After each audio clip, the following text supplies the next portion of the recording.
Welcome back to another episode of the Dad Lord Podcast. I'm here with our always gracious host, Mr. Jason. Hi, I'm Jason. And this is Jake. This is me. Hi, Jake. Hi. Yes, me, Jake. Hi. Hi, Jake. Hi. Welcome into my home once again. Yeah, it's a great home. You can't see it, but Jason's got a great painting right down here. We'll show a picture. Well, yeah. Pictures to come. It was a wedding gift from my father. Wow. Yeah, and so it just got framed and was signed by the artist. Whoa.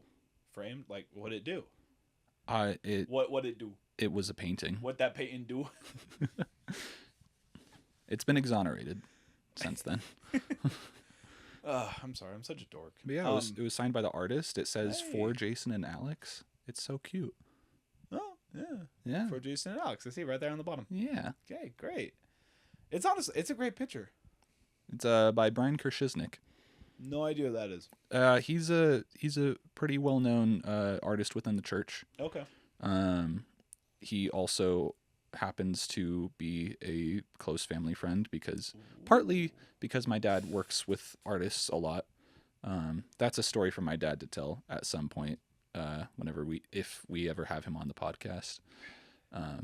But Brian is an old family friend because he used to be married to a relative, like my dad's cousin or something. There you go. That tends to make you good friends if you're married into the family. Yeah. Like we're very much on a first name basis with the dude. There you go. He's a cool guy. Speaking of family, I just want to thank all of our listeners so far.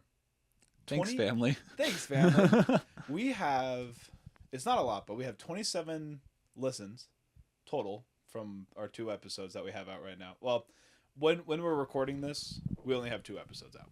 Uh-huh. So from then we have 27 listeners, and we looked this up right before the show.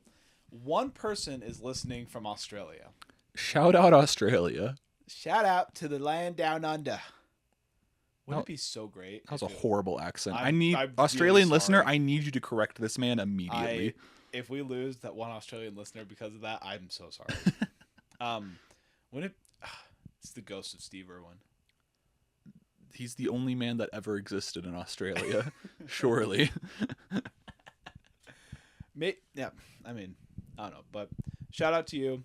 Thanks for finding our podcast. I hope you come back and you keep listening because we have good stories to tell. Always Good stories to tell.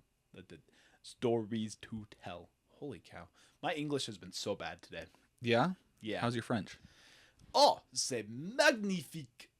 Perfect. Je parle français très bien. I'm so happy for you. Actually, speaking of which, I'm singing in church on Sunday in French. In French? In French. Just by yourself or with others? No, with some others. Okay, that's good, because that would be... No one wants to listen to me. No one sing wants by to myself. listen to just you. No one wants to listen to me. Except for my car and my dog. That's about it. What about your shower? I don't sing in the shower that often. No? No. Is it because you have roommates and then they'd be hearing you too? Well, the thing is, I usually wake up and I shower earlier than my roommates wake up. So it's more of a common courtesy to them. Sure.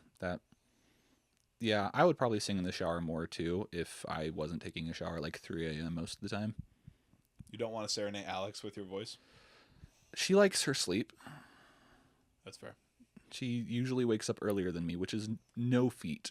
Like, that's literally, like, I don't know how low of a bar that has to be for you to wake up later than me, but I was watching this video of some, like, it was like a Barstool dumb commentary thing. Love and those. They're like, yeah, doesn't it feel terrible whenever you wake up like so late in the day? Like you wake up at like 11:30 and you feel like half your day is gone.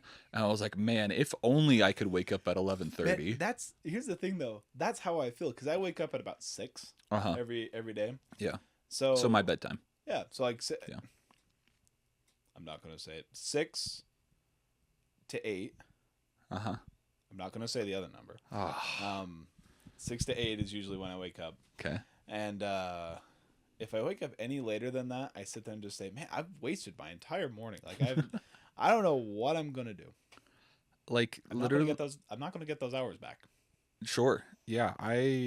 If I woke up in that time frame, I would be so productive. The world couldn't handle me, honestly. I know. So they nerfed you. They had to nerf me. But legitimately, like the only time I've ever woken up before 6 since high school was like if we have to get somewhere by 8 a.m. far away. Like whenever Alex and I were in California, we had to get to Universal by they were opening at 9 a.m. And so we'd wake up at like 5:30 to start driving over. I was gonna say I remember one time, and this will be a story that we can tell at a different time because it was actually really fun. But we were heading to Scott's wedding. Okay. And me, you, Yeah. Mark, and Elise were all taking the same car. Yeah. We wanted to leave super early. Mm-hmm. So we were all ready to go, and you had woken up later, and we were just pounding on your door and shaking you. I was awake. sharing a room with you guys. I know we were there, and we were all ready to go, and we're like, "Hey, Jason, like we're ready to go," and you're like, "Okay, I'm ready to go," as you're like still asleep in bed, and we're just like, "Jason, wake up," and you're like, "Huh? What?" Oh. Jason, we're leaving, and you're like, "Oh, okay, I'm gonna go shower real quick." That was a horrible car ride. I hated that car ride. Was it really that bad? It was. Were you just mad at me? No. It was a long drive, and we were in. It was like half an hour to California. Oh, leaving to California. Leaving I thought to you meant we were in California going to the wedding. No. This is driving from Utah to Cali. Yeah, that checks out. That was a horrible trip. Yeah, I hated every second of that. I was in the back seat of that tiny car the whole time. Yeah. And it was Scott and Kayla, gracious of you to lend us the car. Love you guys. Well, no, because Kayla left that car in Utah. Right. So I guess we had to bring it back. We had to get it out there. Right. Love you guys. Love Scott and Kayla. I hated that car. And then they sold that car like a month after we delivered it there. And you're like, why couldn't this have happened in Utah? Yeah, I'm just like, gosh dang it. I guess it all worked out though, because then we flew back, and flying back was so much better. Oh yeah. I was like, this is fantastic. That was a great flight. We had to wake up really early for that one too. Yeah, that was fine because then I could just sleep on the plane. Yeah, we slept on the plane, and then we had dinner at breakfast at my parents' place, and we made funny jokes. Mark made a great joke. Oh my goodness, we'll have to have Mark tell it. We'll have to have a recreation. We'll just reenact it. Right. Well, anywho, how was your week? How have you been, Jason, since the last time we recorded? Yeah, I feel like I did something this last weekend, but I guess it wasn't super significant because I can't remember it anymore. Drugs. Maybe that's why I can't remember it. That would make a lot of sense. Well, I know you saw the Tron movie. I did on Tuesday. Yeah, that's true. So that wasn't last week. That wasn't on the weekend. That wasn't the weekend. Yeah, I did see the Tron movie. I went and saw it with our good friend Kate. Love Kate. She'll be on an episode here soon. And if she responds to our texts. And Cameron and Joe. One sec. We're gonna put a pin right in there. Yeah. I showed, this is for the audience here. I showed Jason this great picture of Cameron. Cameron as a cowboy. Editor, put that picture right here. Okay? See where my finger is? Right here, editor. Excuse me. And it was just a Snapchat filter that I took. I took a picture of him because Jason and I and Jason's wife will send each other Snapchats every now and then just to keep a streak alive, which I'm really bad at doing.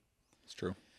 Yeah, my be. So don't start Snapchat. Don't start Snapchat streaks with me. I'm hardly on the app, but if you want to, I'll send you really funny filters. It's fun. But there was a cowboy one, and I took a picture of Cameron in the cowboy filter, sent it to Jason, and Jason sits there and goes, "That's like the stupidest thing I've ever seen." It wasn't a great photo. It was just a dumb filter. It was awesome. Well, you first sent me a picture of you in it, I thought. No, that was Cameron. It was Cameron both times? That was Cameron both times. And then you had to send it to my wife. Yeah. Who was like, that's so awesome. Exactly. And I think she just did it out of spite at that point. I don't think she did. I think she really appreciated it. We're going to put this in an Instagram poll. So you're gonna see. And the Spotify poll. If you're listening on Spotify, go in the comments and vote on this. Can we do that? You can do polls on Spotify. Yeah. Okay, it's going in the Spotify poll. It's going in the Instagram poll. You can leave a comment on the YouTube video if you watch it on YouTube. Yep. And just tell us if you like the picture or not. So editor, remember, put it in there. Okay. Anywho. Tron. Yeah. So Kate, Cam, Joe, and our first guest Matthew all came with me and Alex. Jeffrey didn't go? He's elsewhere. Well, I know he's elsewhere, but I thought Joe told me that Jeffrey was there. Maybe he thought Jeffrey was Matthew. He probably thought Jeffrey was Matthew. Yeah. Holy cow. Okay. But yeah, it was good. I had high enough expectations. Okay. Because Tron Legacy, the second movie. Love that movie. I loved that as a kid. It was okay? so good. I've since looked at reviews, and apparently people don't like that movie. And I see what they're saying, okay? Yeah. The plot isn't very strong.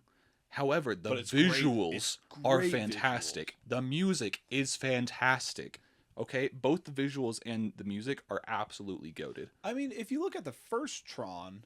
It's so goofy. Well, it's so goofy. The reason, you know why it's goofy, though, right? Well, because that's the original... It's like the first attempt at CGI, It's like the very right? first CGI movie. Yeah, so I mean... If you're a nerd about that kind of stuff, like, you love it. Right. You sit there and go, wow, like, this is the first case of CGI. Like, this is awesome. It's this is history. great. Yeah, it's history. Yeah. People, we already talked about meme museums. People are going to go back and look at CGI. When we have, like, 3D movies and stuff and you can immerse yourself in the actual movie. Yeah. Sometime. I guess that'd be, like, 4D, right? Yeah, something like that, yeah. 6D. How many Ds? These nuts.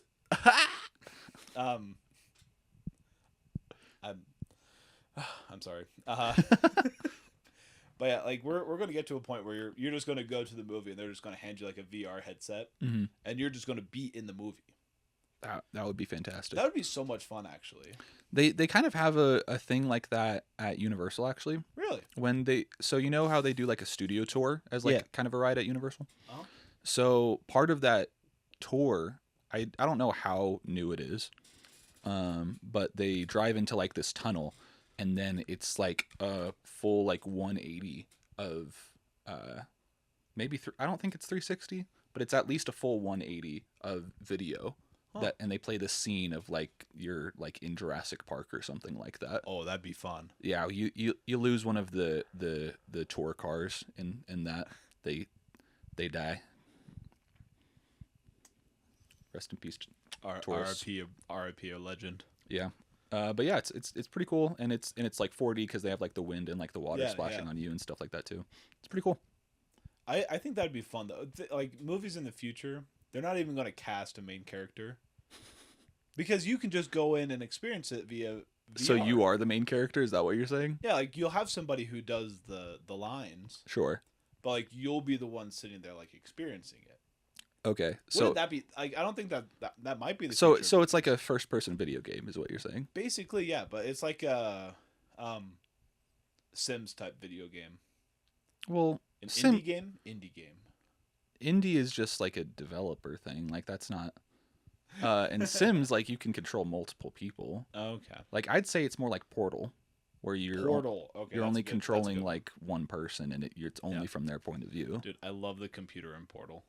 Yeah, it's my favorite thing. It's Wheatley, like, I don't know, or GLaDOS. I don't know the name of it. It's the one that keeps talking about cake. I actually haven't played the first Portal. I've only played Portal 2. Okay. But all I know is you. But that would be GLaDOS. GLaDOS.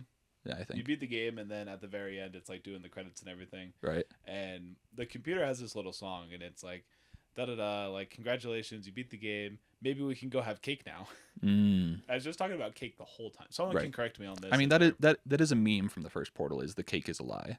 Oh yeah, there you go. Yeah, right, because it's a digital cake. Mm-hmm. The computer keeps talking about cake, and it's really really funny.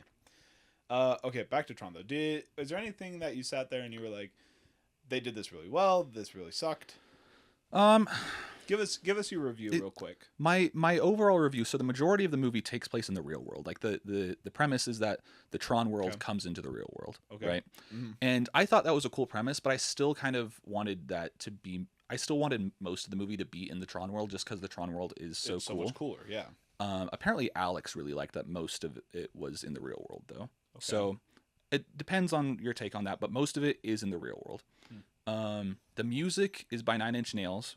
It's not like a traditional 9 Inch Nails thing. It's not like super rocky. It's more synths and electronic, closer to what Daft Punk did in the first one. Yeah, yeah. Wait, the first one or the second one? The second one, I mean. Okay. Yeah. And so the music is really good. The visuals are super cool. They try introducing like a few new vehicles, which is kind of hit and miss.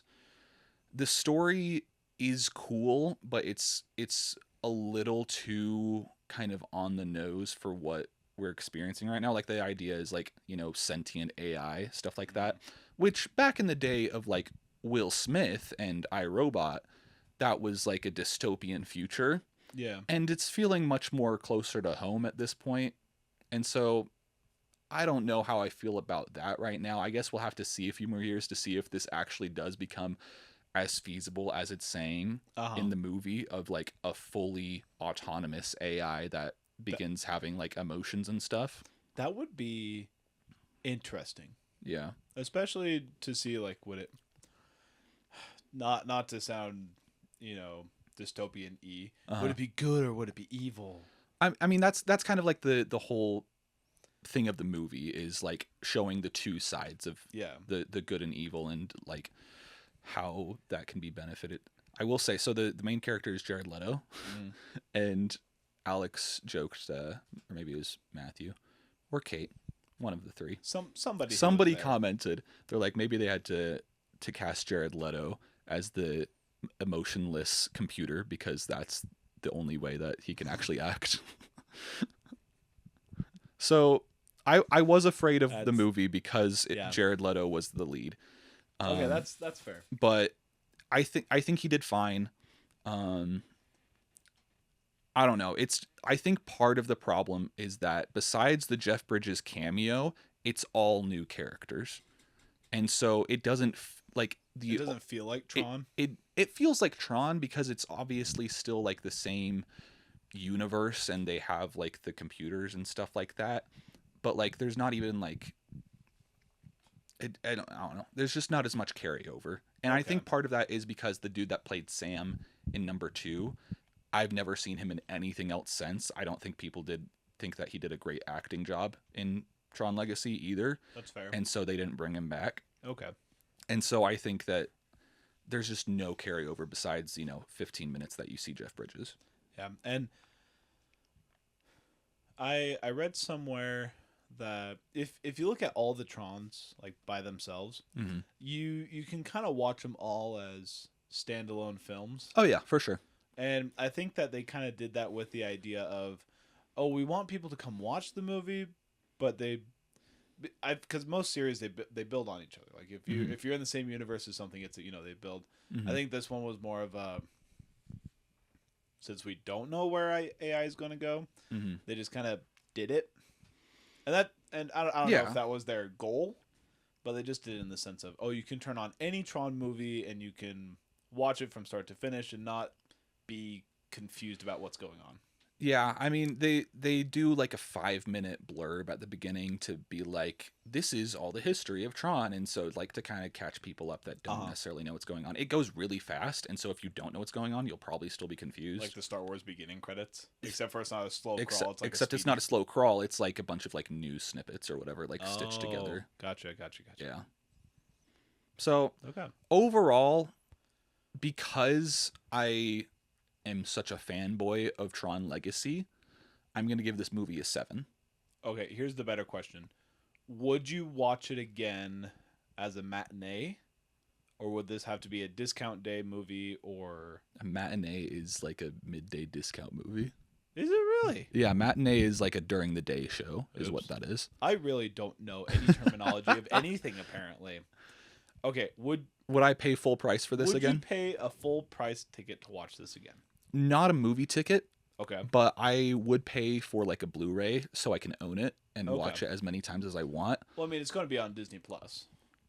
That is true. It's probably going to be on Disney Plus. I wouldn't pay for it on Disney Plus.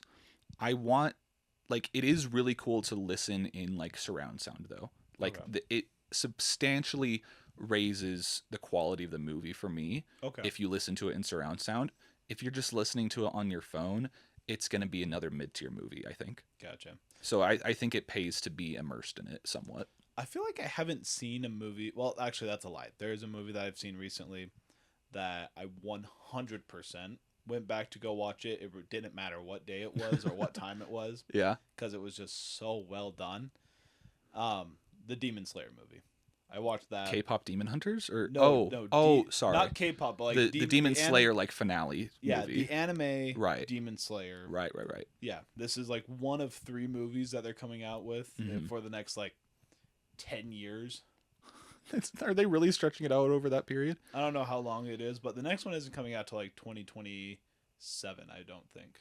Okay, that could be worse. Yeah, because what they plan on doing, this is what I heard. I don't know if it's true, but they need to go in and take all of this and they need to splice it up into episodes, right? So that they can put that onto their streaming platforms, and then the next one they need to, of course, do all the animating, and then they need to do the voicing, and then they need to do the dubs, and then they need to do the subs. Yeah, but I mean, they don't necessarily need to do that separate from, splicing it into different episodes and stuff. I know, but I think it's one of those things where they're like, we want to just work on it one at a time. They don't want to do it concurrently. Again, I mean, at the same time, animated movies take a long time to make too. Yeah, I was gonna say. So, me personally, they're definitely still working on it right now. Yeah, I don't know. I'm not in charge. Right. I don't pretend to be in charge about that. So have you seen the rest of Demon Hunter or Demon Slayer? Yeah. Okay, so you actually knew what was going on. Yeah, I've seen it from start to finish. I watched it once, and then I rewatched it when this movie was coming out. Okay. So that way I could be caught back up on everything that had recently happened. Right. And then just remember all the different characters, remember all the different stories. That way, when they're doing their big fights and they do all these flashbacks, I can sit there and go, I remember. Right. Oh, that was such a good movie. So how many times did you see it in theaters then? It's still in theaters. Oh, really? I didn't realize that. I saw it, I think 8 times. Wow. That's crazy. Yeah. It does help that you have a movie pass though, don't you? Yes, I do. I am a Cinemark pass membership holder person. So that helps. It helps a little bit. But I went once with Joe. I went twice with my friend Hunter.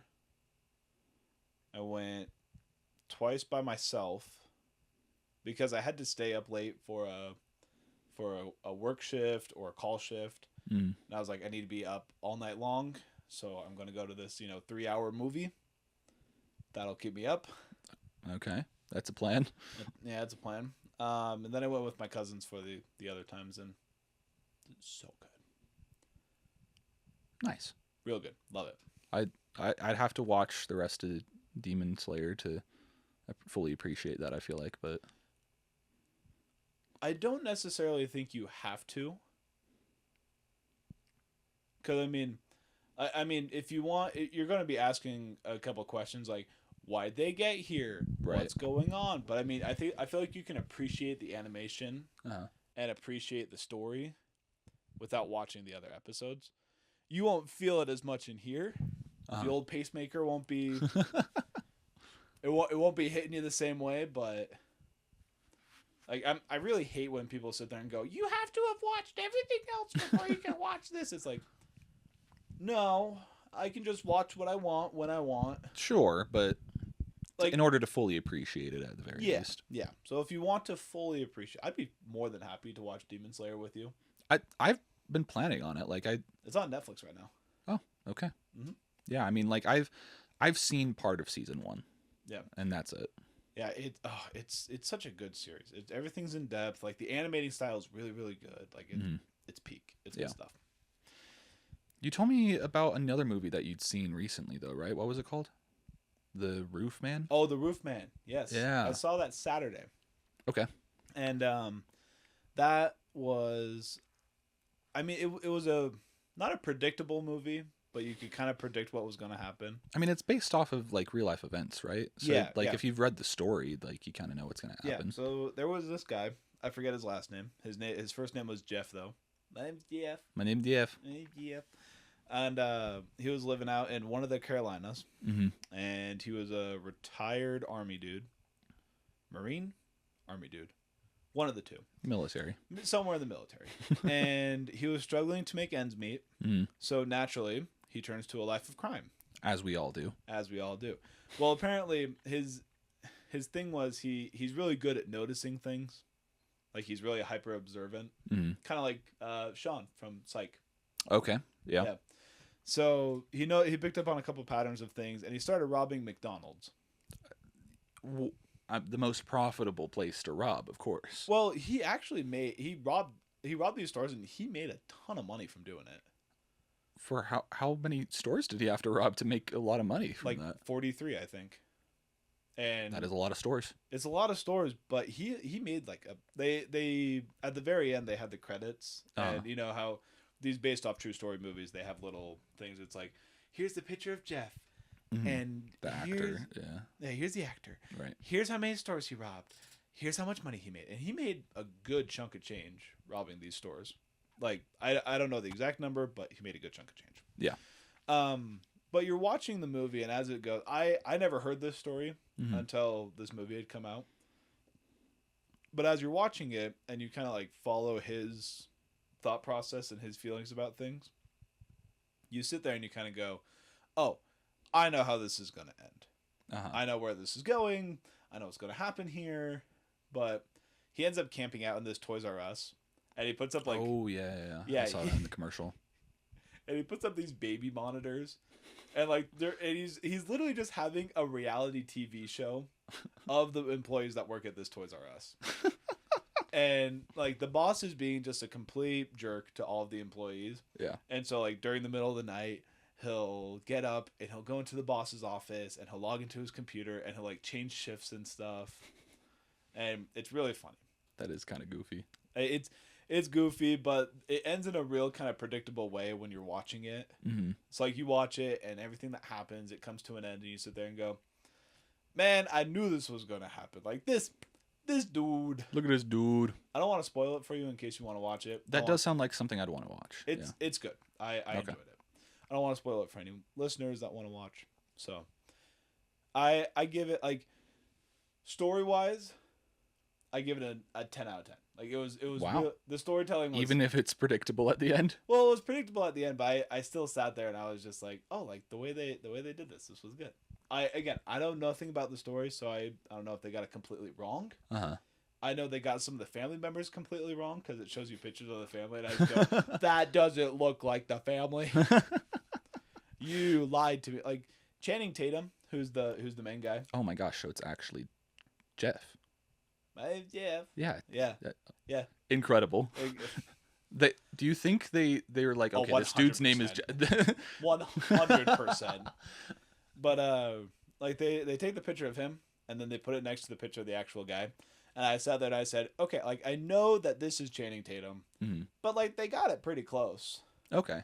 Like if the actual guy had his cheeks filled in just a little bit more, like his face seems a little bit more slender. Sure. Than Channing Tatum's. And yeah, but look, Channing Tatum just got that. He's got that jawline. He's got that dog in him. Woof woof. But apparently he's in jail and he gets parole in like 2036 or something like that. Okay. This happened in the early 2000s. Or maybe the 90s. 90s or early 2000s. Did he ever hurt anyone, or was it just robbery? Just like theft? He'd rob these stores, and of course employees would show up. The manager would show up in the morning. Yeah.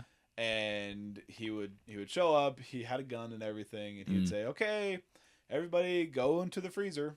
But apparently, he was really nice about it, though. Sure. Like he would tell everybody, "Okay, get your coats. I'm sorry I have to do this, but here we are. So grab your coat, go into the freezer." The very first one he robs, he takes off his own coat and he gives it to the manager because the manager doesn't have a coat. And he still was able to rob 42 more? Yeah, he robbed all these even stores. Though they had basically DNA evidence with the coat? I don't know. I'm not. Again, I'm not in charge. I'm just saying that Maybe that's crazy. Maybe forensics was really bad back then. If it was the 90s, like they had it. That doesn't mean that it was good.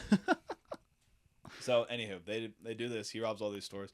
He wants to make a better life for his daughter. Yeah. Who's like his pride and joy. And then his harlot of a wife goes and finds a new man named Gary. Hate that guy. Hate that guy. And then the thing is, he just wants to, and this is the part that made me really mad. I don't care if he's a criminal or anything, Mm-hmm. but he calls his daughter and he wants to talk to his daughter. Yeah. And his wife, his ex-wife at this point, is sitting there and she's like, "You hang up that phone right now. We're not talking to him anymore." And I'm just like, let that man talk to his daughter. Let Channing Tatum talk to his daughter. Talk to his daughter. It's so sad. I know, it made me really sad. And I was just like, dang, that's tough. Makes me never Sounds want like to it. go to jail. I mean, I didn't want to either, but I mean, yeah. did you have an inkling before of just like it could be fun? Could be fun, dude. They teach you, like, you get social skills, and you get to read books. Love books. You get a personal room to yourself. Sometimes. You get yard time. It's basically like going back to I'd elementary probably school. be getting more outside time in jail than I do right now, honestly. I don't know. After some of these stories I'm going to tell today, we both might be going to jail. Oh, fantastic. No, just kidding. None of these stories are illegal. All these stories are. Do they involve me?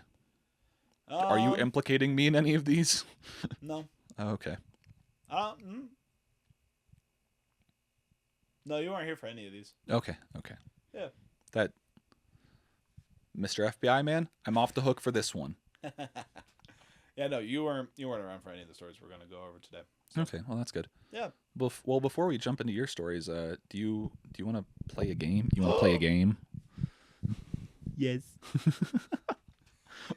Okay, since last time you asked me these questions, Yeah. it's only fair that I return a favor, right? Please do. Okay. All right, here we have 3 completely random cards that Completely random. that I've chosen at random. Editor, show me shuffling cards like a freaking pro. It wasn't random. Okay, well, anywho, we'll go over these 3 questions. Want you to answer them as quickly as you possibly can. Very good. What is your dream vacation? Somewhere in Europe. I Really? want to go on a European vacation. You just do a European tour. Okay. Yeah. Where do you have anywhere in specific that you want to see? Well, I have to go to England to at least see a Liverpool football match. Football. Have to at the very least do that, and then I have a friend in England as well, so I'd have to visit him in Nottingham. Nottingham is such a fun word to say. That's a fantastic word. Nottingham. It sounds like you're a little British kid that's about to also ask for berries and cream. Well, obviously that's the only kind of dessert that you have. The only good Teeth kind. and crumpets. Alex and I really want to go to Iceland as well. You mean the not so Iceland?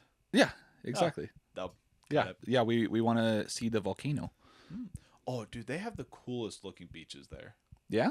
Yeah. Like, is it like the black sand ones or? Uh-huh. Okay. Because of all the volcanic rock and stuff. Right. Yeah. So yeah, we want to see that. I know Alex really wants to go to Switzerland because of a couple things, but I think mainly because of this K-drama that she showed me when we first began dating called it's called Crash Landing on You.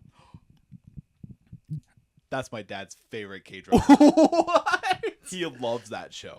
Your dad's favorite? Dude, he loves K-dramas. Your dad just becomes more and more of an enigma every day. We dude. need to have him on this podcast. Like, well, obviously.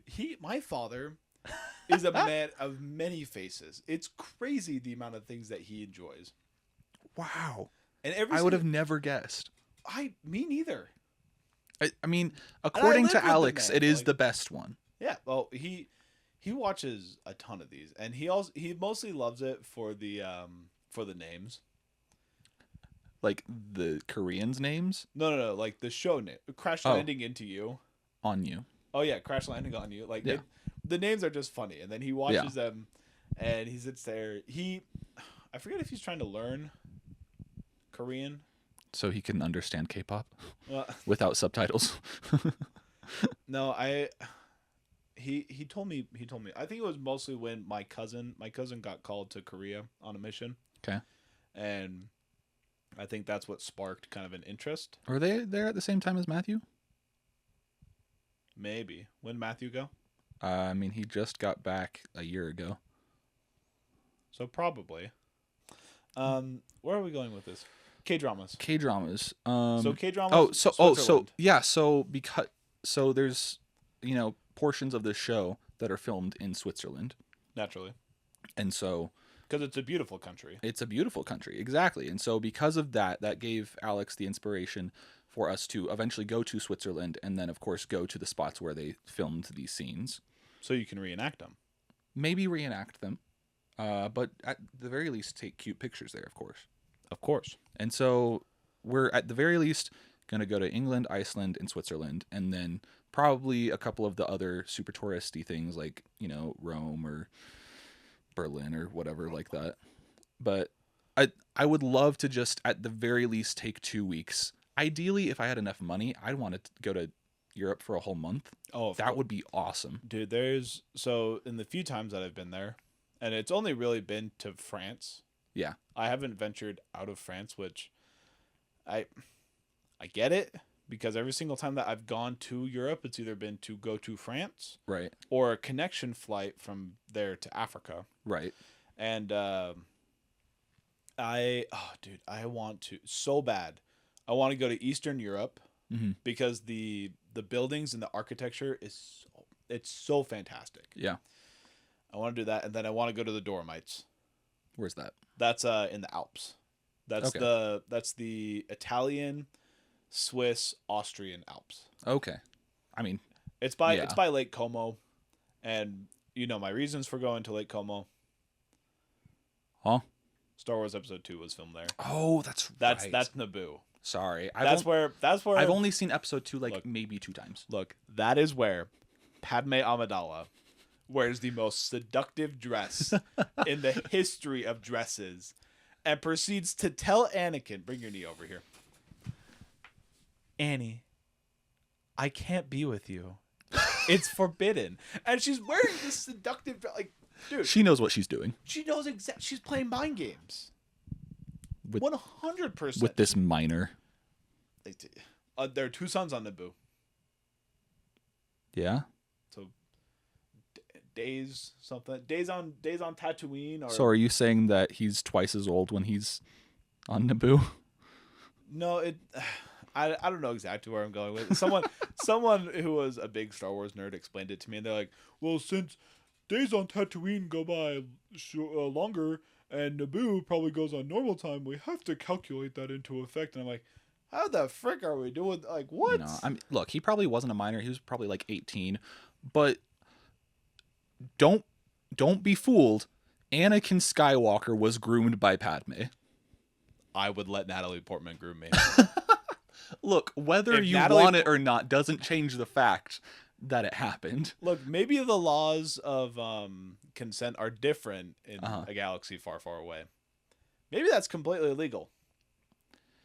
Maybe the Empire changed the rules. I don't know. Maybe Darth Sidious literally just cast a force spell on Anakin and said, grow, young Skywalker. He does grow quite a bit between episode 1 and 2. Yeah, and Padme says, Annie, you've gotten so big.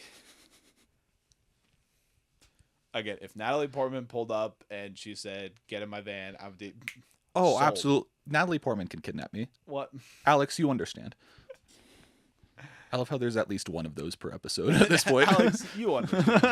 Just wait till we have her on as a guest, and you're not even going to have to say it to the camera. You're just going to turn and say, right. You understand. Right? You'd understand, right? Okay, but Europe tour. That's my answer. Europe tour. Great. Love it. On to question number 2. I'd risk my life for... There's one answer here. Alex. That's not the line. Is there a line? What? I sacrificed my life for Pakistan. Oh, I forgot about that. How can you forget about that? Look, that was 2 episodes ago. Dude, I love that. I love that bit. It's fat. Okay, you sacrifice your life for Alex. Of course. Or I'd risk your life. I'd risk my life for Alex, of course. It's do you remember in Inside Out? Yeah. When they're trying to get back to the control center and they make a bunch of fake boyfriends and it's like, I'd die for Riley. Oh yeah. Is that how you feel? I would die for Alex. Well, of course. How else am I supposed to feel? What if you arrive on the scene too late? What? And Alex's dying wish is for you to live for her. Would you okay, no. Let me change this. Alex needs a life-saving heart transplant. Okay. That's what the doctors say. Yeah. So you come running in, you're just like, "Where's my wife?" And the doctor says, "She's over there." So you go over, you kneel at her bedside. You go, "Alex, I'm here. Take my heart. You can have it." And she says, "No, babe. I need you to live for me." Uh-huh. Would you risk your life? Would you go against her wishes and give her your heart? No, because she'd never forgive me. Fake husband. You heard it here, Alex. No, she'd be so pissed at me. I don't like. She literally would never forgive me. Like, of course I'd want to, but if she like legitimately was just like, no, like, also I don't think we're the same blood type. So, but honestly, I don't know my blood. You don't have to be the same blood type to donate blood. Well, do you know your blood type? I have absolutely. I was about to say I have no idea what my blood type is, so I actually have no idea. Do you know your wife's blood type? I think she knows it, but I also couldn't tell you for sure. You should figure that out. That probably. Yeah. You want to take a bite and see? That won't do anything. That'll just tell me if you have diabetes. Oh. And then if you can come back for more. Well, I was gonna say I don't know. This might be true. Anyone that does blood stuff out there, let us know if we're about to get this dramatically wrong. We probably will. We probably will. I don't think blood types have different tastes.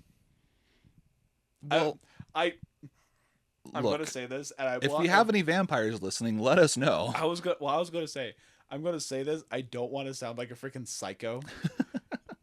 If we could get some people to volunteer and then others to come and just taste blood. That becomes cannibalism at that point, right? No, because that's not eating flesh. That's just drinking blood. So it's just science. It's science. Well, here's the thing: if we do it in a controlled environment with different variables, like if we have one here that's like red food dye, and we call it blood, right? And we have a control group. This episode's going to get taken down, isn't it? We've already talked about. Editor, bleep that out. We've talked about drinking blood. Mm. Or at least that's where the internet's going to go with it. Just like, these guys talked about drinking blood in some random kid's basement. I mean, we're only going to be being talked about that on Australian Twitter, so that'll be fine. Australian Twitter. They do that on the daily. Right. Yeah. That's normal. Yeah. So you would risk your life for Alex. I love it. Yeah, of course. What a sensitive, loving husband. I really don't know what other answer I was supposed to get. Like, I understand you wanted the risk. I did want the Pakistan answer. My mind was not going to go there. Sorry, guy. Is this just because I'm single at the moment? What does that have to do with you thinking about Pakistan all the time? Well, it's just a meme that goes through my head all the time. Someone says, "Oh man, I don't know if I can sacrifice that." And I go, "I sacrificed my life for Pakistan." I think that's just a you thing. I'm sure if I was more into that meme, then obviously I'd think about that more. But there's different memes that I think about all the time. Yay, memes. You're just entrenched. I've been conditioned. You conditioned yourself. I really did.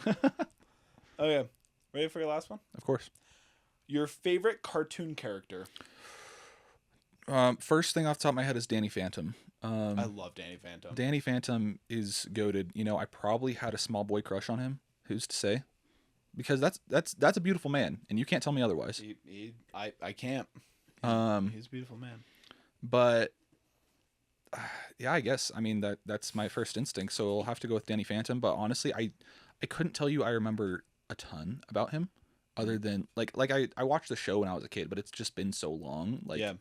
it's not like it's something running through my brain all the time. Every now and then I get Danny Phantom. Ooh. Ooh. Big yawn. Big stretch. How dare you? I'm sorry. My IKEA lamp, it's tilting now. It's wilting. Oh, wait. Speaking of IKEA, Yeah. real quick, we're gonna go down a rabbit hole. then we'll skip over into dad lore. Fantastic. But you've gone shopping at IKEA A couple times, yeah. a couple times, dude. It is the craziest place in the world. It's a labyrinth, dude. It's so tired. It's so taxing on me to be there. Okay, but real quick question, then we'll dive into the dad lore. Yeah. Do you think you could complete a 24-hour challenge in an IKEA? Oh yeah, absolutely. They literally have a food court. They have bathrooms. Well, yeah, they're not open 24/7 though, so you have to stay there overnight. So like Like an overnight challenge. That's so what I I'm stay there illegally overnight is what Yeah. you mean? Oh. I mean, I'm sure they do really good sweeps I'm sure they do. because they're a furniture store and there's plenty of places for people to hide. I could imagine like one of those Foot Lockers. Right.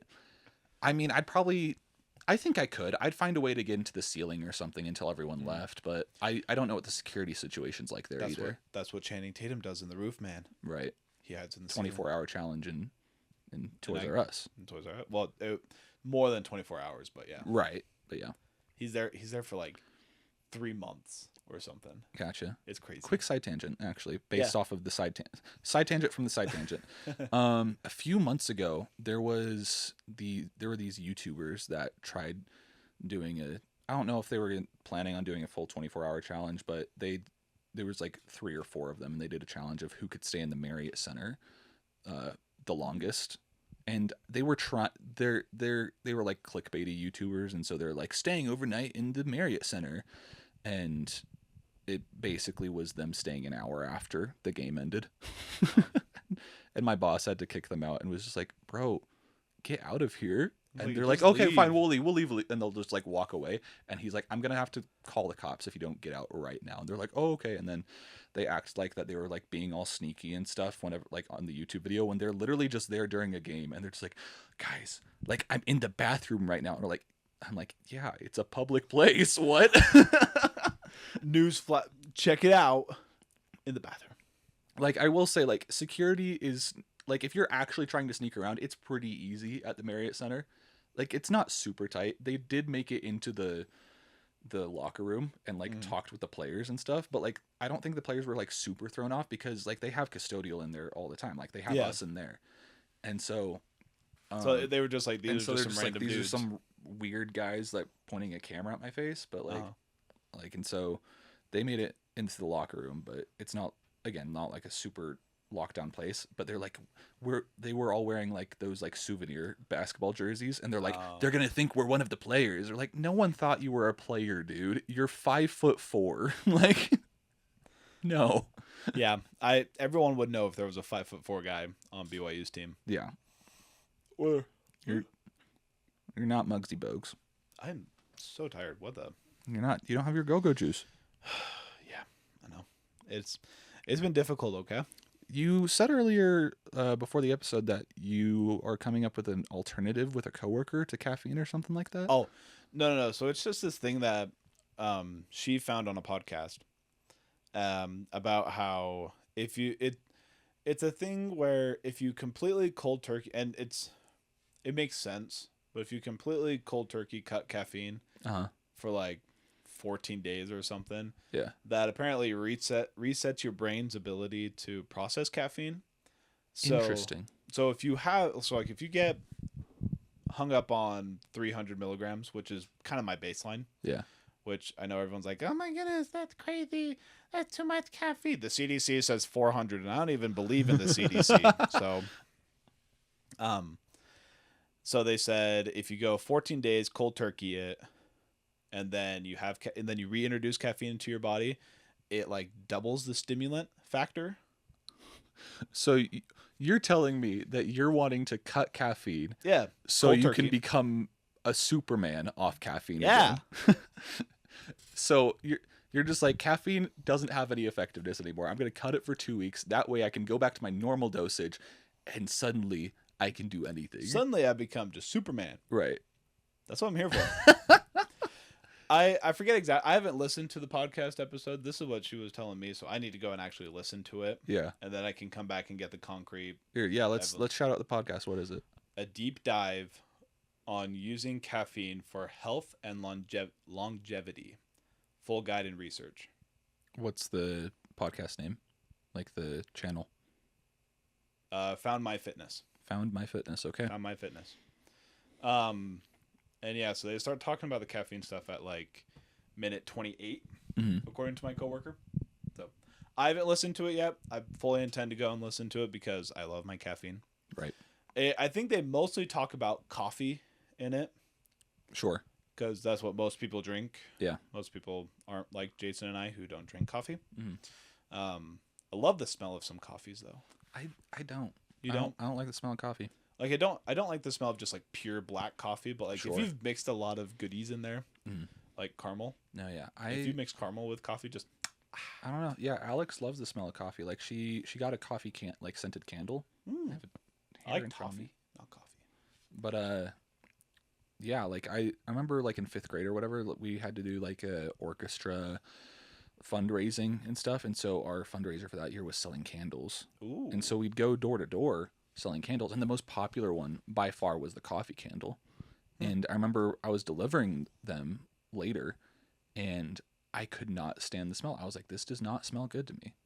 And so there's an old nursing trick yeah, for those of us that work in healthcare, and it is taking coffee and putting it in one of those nebulizer masks that we typically do like breathing treatments through. yeah.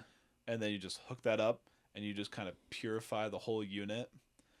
We do that when we have a patient who's had a really bad bowel movement. That's a nice way of saying it. Really not. Yeah, we usually just call them code browns, Sure. which, that I think that's a universal thing. Yeah. So if you're ever at a hospital and you hear some nurses or hospital staff just saying, "Oh, that code brown in that room the other day, it was so disgusting."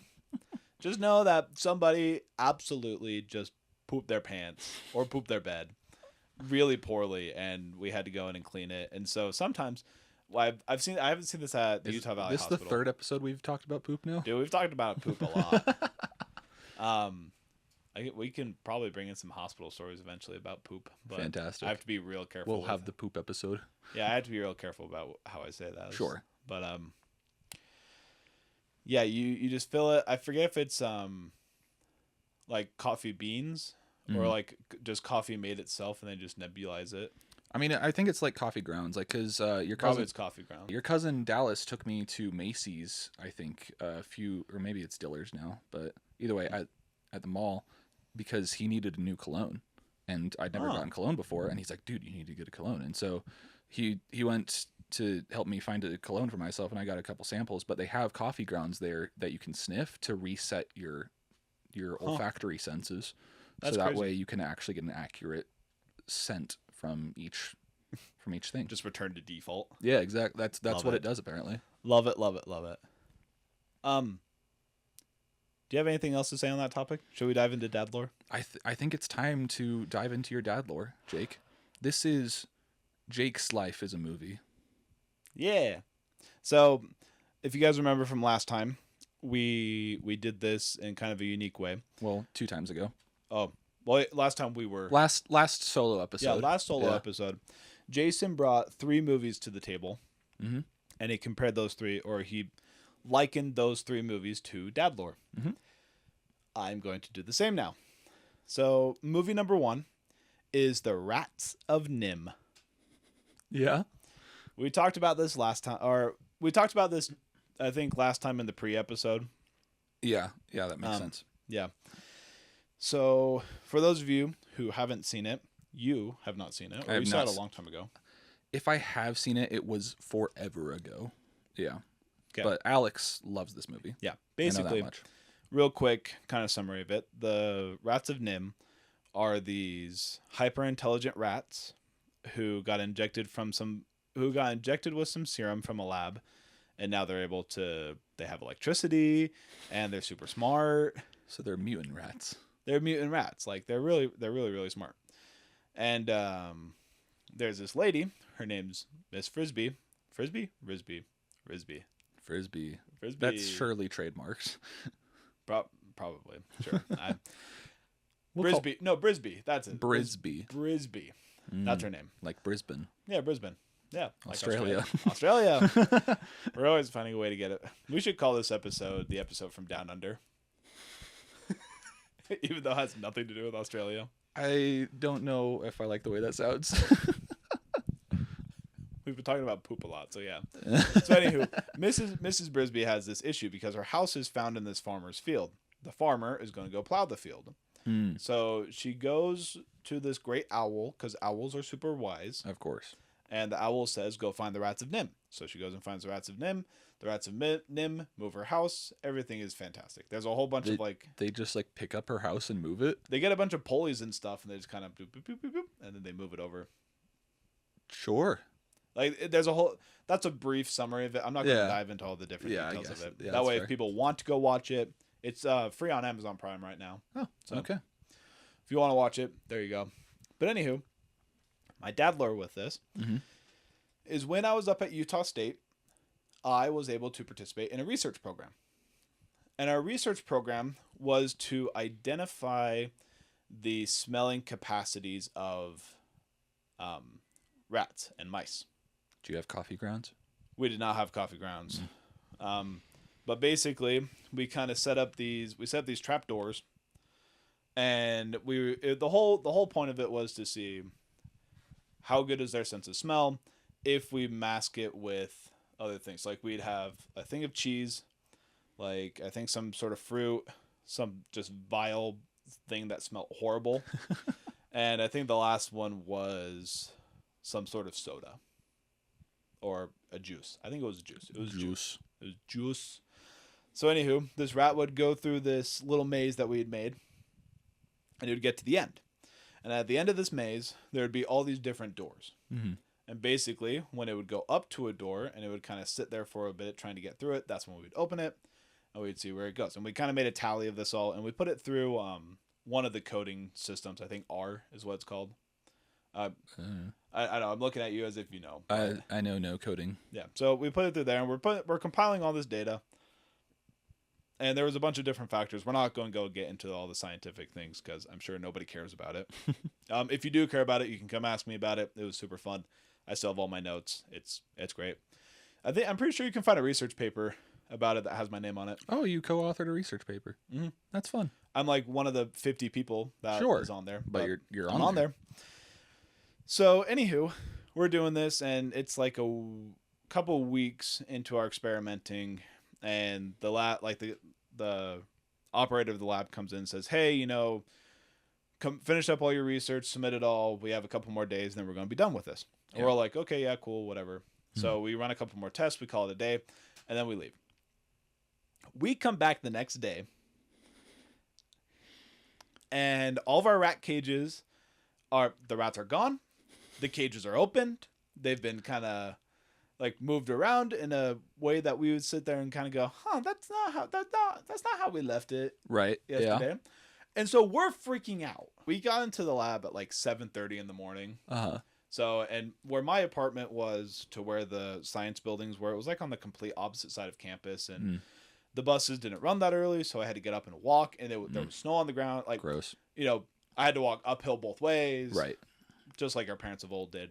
Wow, a rare privilege. I know. So I get there, and I was like, F. The rats got out. The rats are gone. I was like, balls. Dang, I'm going to be in so much freaking trouble. So I'm sweating bullets. And I call my partner, and I just go, dude, the rats are gone. He's like, the rats are gone. They said they're not coming to take them for a couple days. Did they get out? And I'm like, I don't know, man. Get over here now. We got to figure this freaking out. And so he shows up, and we bring a couple more of our lab people. We're just sitting there combing this lab room, and we're like, there's no way they could have gotten out. Yeah. And we're like, did they get out through the storage room? So we go into the storage room, And the storage room, the way that this lab was set up, is you had the lab that we were in. You had a storage room that connected to another lab, but this lab was like under renovations. Mm-hmm. So the door was open. The door was cracked open. And we sit there and we look at that. We go, boss, like, dude, they got out. Like, they're in the lab. They're in the science building. And so we're like, we can't call our professor. Yeah. Clearly, he's going to kill us for freaking losing these rats. Right. And so we're just going everywhere. We're looking behind. We're looking in trash cans. We're looking behind trash cans. We're looking in bathrooms. We're just combing everything. And we were at this for about 2.5 hours, 3 hours. Stressful 3 hours. Stressful. Like I think I lost 20 years of my life. I think there's a gray hair like on the side of my head. Right. I think that came from this. So this experience took 20 years, and the caffeine took the other 20. Yeah. So I have got like 5 years left to live. Right. 5. Thanks, Michael. Anywho, so we're doing this, and my professor comes in as we're like huddled on the first floor, just like sitting there, kind of having a heart to heart with each other, like, we are so screwed. Mm-hmm. Like, I hope do we all have contingency plans? Like, how are we going to get out of this? Like, we got to flee the country. And I'm telling everybody, like, we can go up to Canada. Like, my grandparents will keep us safe. Like, we got to go. My professor comes in, and he's just kind of confused at why we're all there. Cause in his mind, the experiment's over. Right. Cause as we're going to find out here in just a second, they'd come late that night. And apparently the experiment was done beforehand. Yeah. That's why he told us to get our data. We clearly did not hear him. Apparently. All of you. And so he comes in and he goes, what are you guys doing here? Like, we're done with the experiments. We're like, we know we lost the rats. They're gone and they're somewhere in the building. And we just don't know. We don't want you to get rid of us because we just love doing research here. That's going to come out so horribly in that audio, but. That's okay. We just said... We said all these things. We're just blubbering, and he goes, they came and got the rats last night. And we're like, they did? And he goes, yeah, that's why I told you guys to finish up your research. We're like, oh. Well, we got it all, so I hope it's worth it. So that's my story of how I thought rats had gone. Like, I literally thought that I had created a super breed of rats, and I made them super intelligent. And they all escaped themselves. And they all escaped, and they were going to go start some colony in Logan, Utah. And I mean, that would be a cool story, though. That would have it would have made the story so much cooler. Right. How the rats actually escaped. Super rats started their own colony in Logan. That would be the most interesting thing happening in Logan. So. I can tell you it's not their football team. Boom, roasted. Love you, Bronco Mendenhall. Oh, I forgot. He's the coach there, yeah. I forgot. I actually do love Bronco Mendenhall. Love that guy. Okay, that's story number 1. Story number 2. Well, movie number 2, I guess.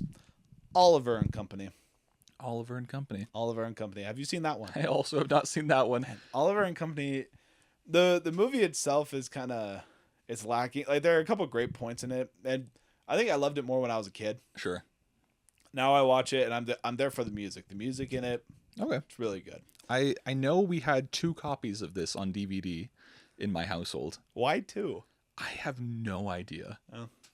So you could have it playing twice, so you could hear the music twice. Right. Yeah. I'm pretty like you as a music person. I'm sure you would appreciate it. Okay. The soundtrack's good. Okay. Basically, whole premise of Oliver and Company, it starts out really sad. These cats are put up for adoption, like these kittens are put up for adoption. And people are coming in, they grab a cat, and they leave. They come in, grab another cat, then they leave. There is one left, and it's the orange cat. Of course. It's Oliver. Oliver is left. Oliver is the cat. Oliver is the cat. Maybe we didn't have 2 DVDs of this because it was definitely not a cat movie that we had. Yeah, so Oliver's left. And then this big storm happens. And Oliver's little box that he's in gets washed away. And Oliver gets washed away. No. And he's all alone in the city. And then he meets, I want to say the dog's name is Jack. It sounds right. Well, Jack Terrier. Jack Terrier, yeah. He is a terrier. I'm pretty sure he's a terrier. But anywho. Great, we'll call him Jack. We'll call him Jack. And Oliver meets Jack, and they, go on a tour of New York City. They're having a blast doing their thing, and Oliver's like, "Teach me how to be like you and get free sausages and stuff." And anywho, long story short, this random chica finds Oliver, kidnaps Oliver from being a stray cat. I mean, that's just adoption at that point. Well, I mean, she kind of just found him on the side of the road and picked him up and said, You're coming home with me. We're having soft tacos later." That one not hit either. No. Sorry. My memes are just too advanced. Too advanced for Yeah. you. So anywho, this ties into the fact that me and my buddy Max used to go and find random animals all the time, and we would deliver them to random people. Just so no one asked for these animals. Some people would ask for these animals. Okay. Some people. There would be some people where it'd be like, man, me and Max, we had a lot of classes together, like our PEs and stuff, because he was a grade younger than me. But we had like a bunch of our general classes together, or like AP classes we'd have together. Oh, interesting. Yeah. Well, because the thing is, when you got to like my senior year and his junior year, if there was an AP class that I wanted to take, my school let me take that. It was like my AP European history class. Yeah. I took that my senior year, and he took that his junior year. So. Oh, interesting. Yeah, in my school, it was definitely like you could only take the classes like in a designated year. Oh. Like the only grade overlap was like athletics or fine arts or something like that. We did, our fine arts did, and we were in a jewelry class together because the teacher was super chill. And we just kind of sat there like a bunch of dinguses and made whatever we wanted. Anyway, we're getting distracted from the story here. Yeah. So we'd overhear, some people knew about these exploits that we'd go on. Sure. And they would say, man, I would really like a cat. And so naturally, we're sitting there in class, we're just scrolling through KSL, and we're like, oh, look, free kitten. And we'd text the person, we'd go, how's this one? You got a free kitten? And they're like, yeah. We'd say, okay, can we come look at the kitten? Yeah. So we'd find this kitten, and then we would, take it to the person's house. We'd leave it in a box, and we'd put it on their doorstep. Yeah. No parent in their right mind is going to throw a kitten out in the cold after it arrives on their doorstep. Right. So that's what we would do. Miracle kitten. There are two stories, but we're only going to tell one of them because this one's so much better. Okay. Max really wanted a goat. Okay. I think you've heard this story before, but Max really wanted a goat. And so again, we're going to our favorite place, which is the Taco Bell up the hill in Draper, from where my parents live. Of course. There was this guy there. His name was Josh. Josh is a champion. He would get us free food and free drinks all the time, which, in high school is the dream. Right. So, and then we'd sit there and we'd scroll through KSL, and we found fainting goats. They were advertised as fainting goats. Well, yeah, that's what they are. It's not just like a social media term. That's like actually what they're called. Well, I forget what they're they have an actual name. Okay. But I mean, it's the goat that faints. Okay. So, someone can correct me on that if I'm wrong, but I'm pretty sure there's one species of goat, or not species, but one subgroup of goat. Yeah, yeah. And that's the fainting goat. Okay. So, anywho, we call this guy and we say, hey, can we come check out these goats? And he said, well, yeah. Do you guys want to come down here and check out these goats? Like, let's do it. So we go, okay, cool. And he was living in, I want to say Saratoga Springs or Eagle Mountain. So not that far away. Sure. So we drive over there. We see these goats, and we really had no intention of getting a goat. And because Max sat there and he said, there's no way that I could keep this goat. Like, my mom would kill me. I'm like, there's no way that I could keep this goat. My mom would kill me. Right. And then this was right around Mother's Day.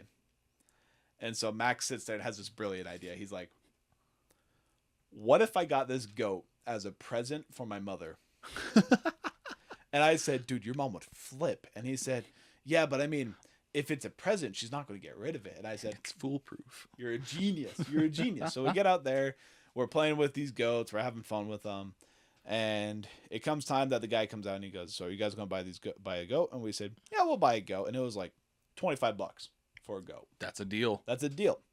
Because he breeds goats or something. And Yeah. So he's like, these are my, I forget the term that he used, but these are my not so good goats. This was a bad harvest for my goats. And so he's like, yeah, here you go, like $25. We're like, $25 sold. Right. And we take this goat. We take it to my parents' house. Sure. Because I can tell my parents, hey, we're not going to keep this goat. Yeah. This had become a trend, though, so I was really worried that they were going to tell Max's parents Right. that we had a goat. So I told them, I'm like, Mom, Dad, keep it on the this isn't for us. This is for a high school prank. Like, we're going to go prank out to high school with this goat. Of course. Because Max and I were both on student government, so Right. we're like, we do this all the time. Obviously. And so Max goes to his house. He goes and has dinner. I then grab this goat. I run over to his house. He like lives around the block from me. Yeah. And I tie it up to a tree in the backyard. And Max, I give Max a signal. Like I text him, or I forget what I did, but Yeah. I think I texted him and I said, "Hey, goat's here." Yeah. And he says, "Okay, now I want you to come over right now. Like just give it a bit. Come on over. We'll pretend like we're hanging out. That way, when my mom sees the goat, she won't think it's us." Because the goat was already there, and I'm like, genius. So I show up, and we're hanging out, we're doing our thing. His mom goes into the back to play tennis with his younger brother. Okay. And she goes, Maxwell and Jake, why is there a goat in my backyard? Immediately clocks you. Yeah, and I'm like, Pam, I don't know what you're talking about. I see no goat back there. Looking at goat. Oh. What goat? And so I'm lying through my teeth. Max is lying through his teeth. And eventually she's like, if neither of you tell me whose goat this is, I'm going to kill this goat. And I'm like, okay, we're not going to kill the goat. Like, Pam, we got you the goat as It's a Mother's your Day. goat. This is your goat. And she goes, what do you mean this is my goat? And Max, into like no hesitation, sits there and goes, well, Mom, you're the goat of all moms. So here's a goat for you. Foolproof. Yeah, and I'm like, surprise. And she was so livid with us. She sat us down and she had a whole conversation with us. She's like, I don't know what I'm going to do with this goat. Like, what are we going to use this goat for? And I said, you'll never have to weed a day in your life. But I mean, doesn't it get the flowers too at that point? Yeah, they don't really have flowers in their backyard, though. Oh. So, I mean. Perfect. Yeah, the Roberts have a real kind of chill backyard. The goat is now gone. I don't know where the goat went, but R.I.P. It was so much fun. Mostly because we had to get that goat back in my old Ford Focus. So this thing, I'm sitting there driving. I have some cardboard boxes in my back seat. Yeah. And we're just listening to this thing shift around. And I could hear it pooping back there. And I'm like, Max, if this thing freaking if this gets any poop in my car, you're detailing it. And he goes, Jake, man, this goat wouldn't poop in this car. And I'm like, it's pooping right now. I see it. But yeah, that's the tale of the goat. Oh my goodness. Yeah. Did you give the goat a name? It did have a name, and I can't remember it. I want to say it was like Wesselton. Wesselton? Wheaton. It was a W name. Okay. Winston? Maybe it was Winston. Winston sounds probable. I want to say it was Winston. I'll have to ask Pam or Ryan. I'll have to ask Pam or Ryan. Mm-hmm. See if they know the goat's name. Yeah. But yeah, the thing is that wasn't even the weirdest animal we ever got. Mm-hmm. We got a pig. Sure. We got a chameleon. We got turtles. Was this chameleon off Marketplace, or was it just one that you found? This was on KSL. Okay. Yeah. No, Were any of these animals wild? The turtles were wild. Okay. And we caught a couple of rattlesnakes. Those were actually really fun to catch. That sounds fun. Yeah. I don't think I've ever actually seen a wild rattlesnake. Oh, you just need to know where to go. That's fair. Delta. Go to Delta. Go to Delta. Go to Delta. Go to Leamington. Go to Lindell. You'll find a rattler. It'll find you. Honestly, yeah. So, we caught a couple snakes, and that was fun. We never really caught, and then of course we caught a ton of fish. We caught like I said, turtles. How many ungrateful recipients were there? Many. And it was mostly parents. Sure. Like, kids were always happy to get animals, but How many people besides Max's mom were these animals just dumped on without any prior knowledge? oh, none. None? Oh. Someone always at least had some knowledge. Pam never had any. We dropped off. I really hope she never listens to this, because to this day I deny it. But we dropped off a dog. We dropped off a cat. I've dropped off numerous turtles. And the fun thing is at their place. yeah. Okay. The fun thing is this is going to sound really cruel, and I promise, guys, it was all planned and nothing went wrong. No harm came upon any of these animals. Mm. But I would, whenever I'd drop a turtle off, I would flip it over. So it couldn't go anywhere. Couldn't put it in a box. That'd be too simple. Well, the thing is, then I start getting, like, the box started getting too obvious. Mm. But if I just leave a turtle on a doorstep, it's like, where the frick did this turtle come from? Right. So, yeah, Pam, it wasn't him. I swear. It wasn't me, Pam. I didn't do it. Stu was not my doing. That was the name of the cat. Mm. That was a good cat. I don't know what happened to him. I think he disappeared. Sad. What? I don't think like he disappeared because did he meet a bigger cat? No, I just think he ran away and didn't come back, because Stu was, once Max and Ryan left for college and missions and stuff. Mm-hmm. Stu became an outside cat. Sure. Kind of like my parents' old cat. She became an outside cat. Uh-huh. I hated that thing. Worst animal in the entire universe. Glad she's dead. But sorry, too soon, too dark, too morbid. It's your cat. Okay, yeah, hated that cat.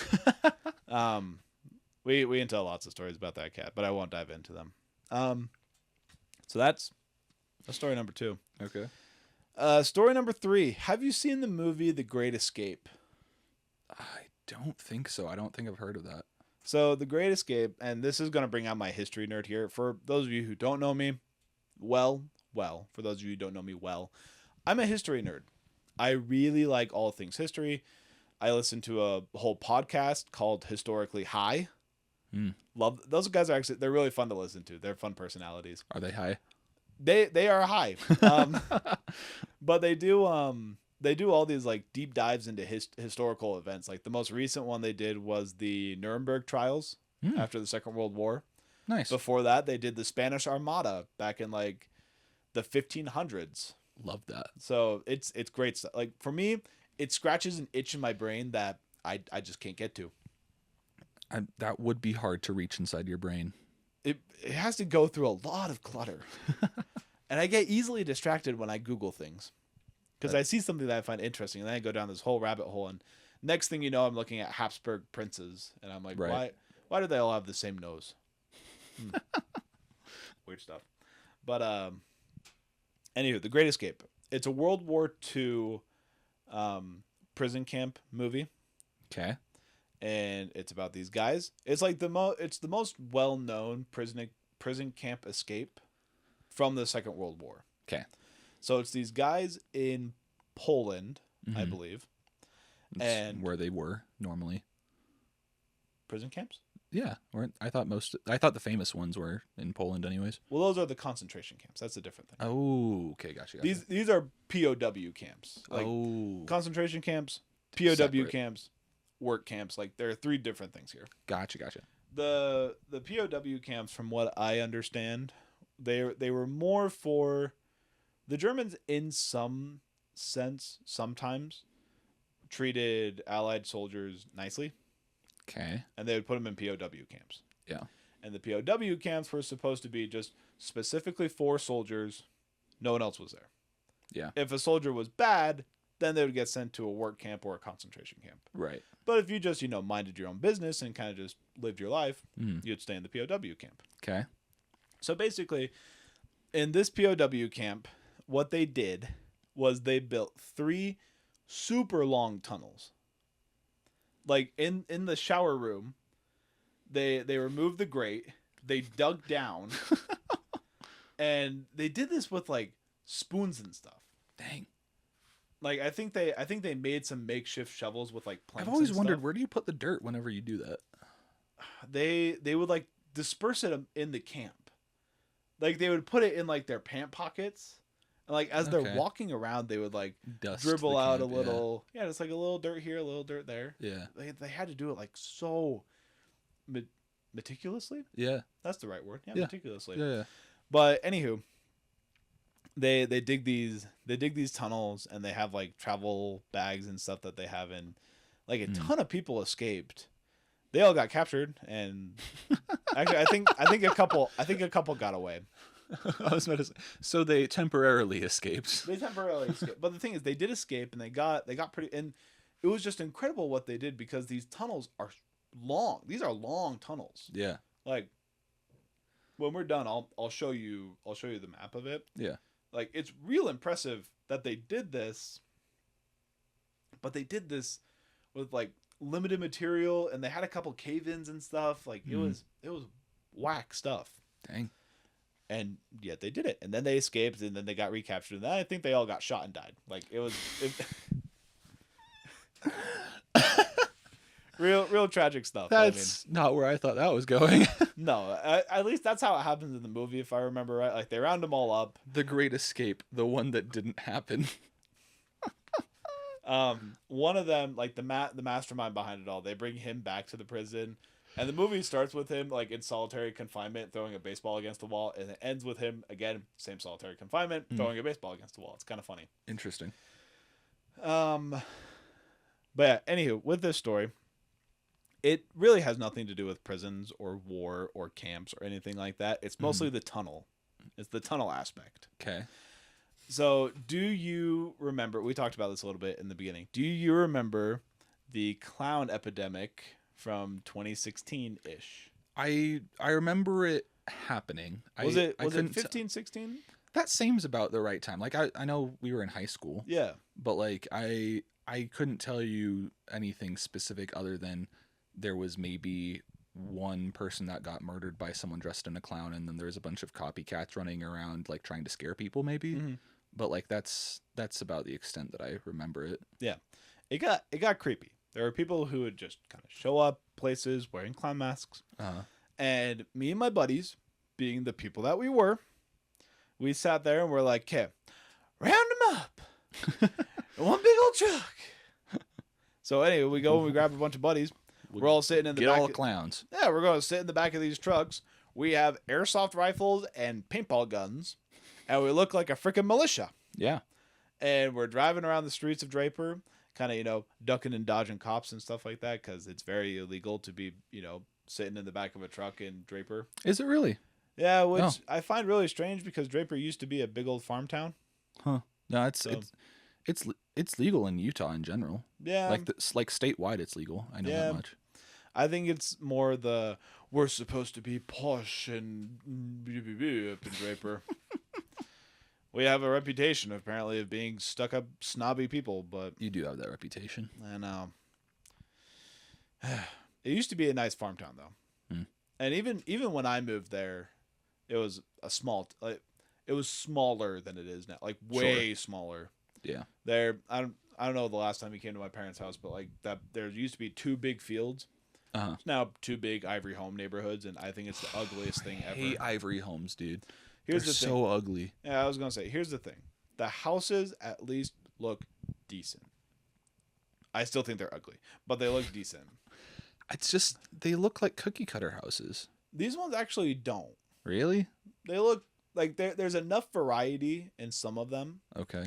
To where I'm like, okay, either the person who built this house had enough input into it to where it doesn't look disgusting, or Ivory Homes has gotten their act together and it looks better now. That's good. I don't know. Like, this is maybe slightly controversial, but I feel like each house should just kind of be built on its own. Like, it should have its own flavor. And I realize that you gotta practically you have to have a home builder planner that buys a bunch of plots of land so that they can get a bunch of homes up at once. Yeah.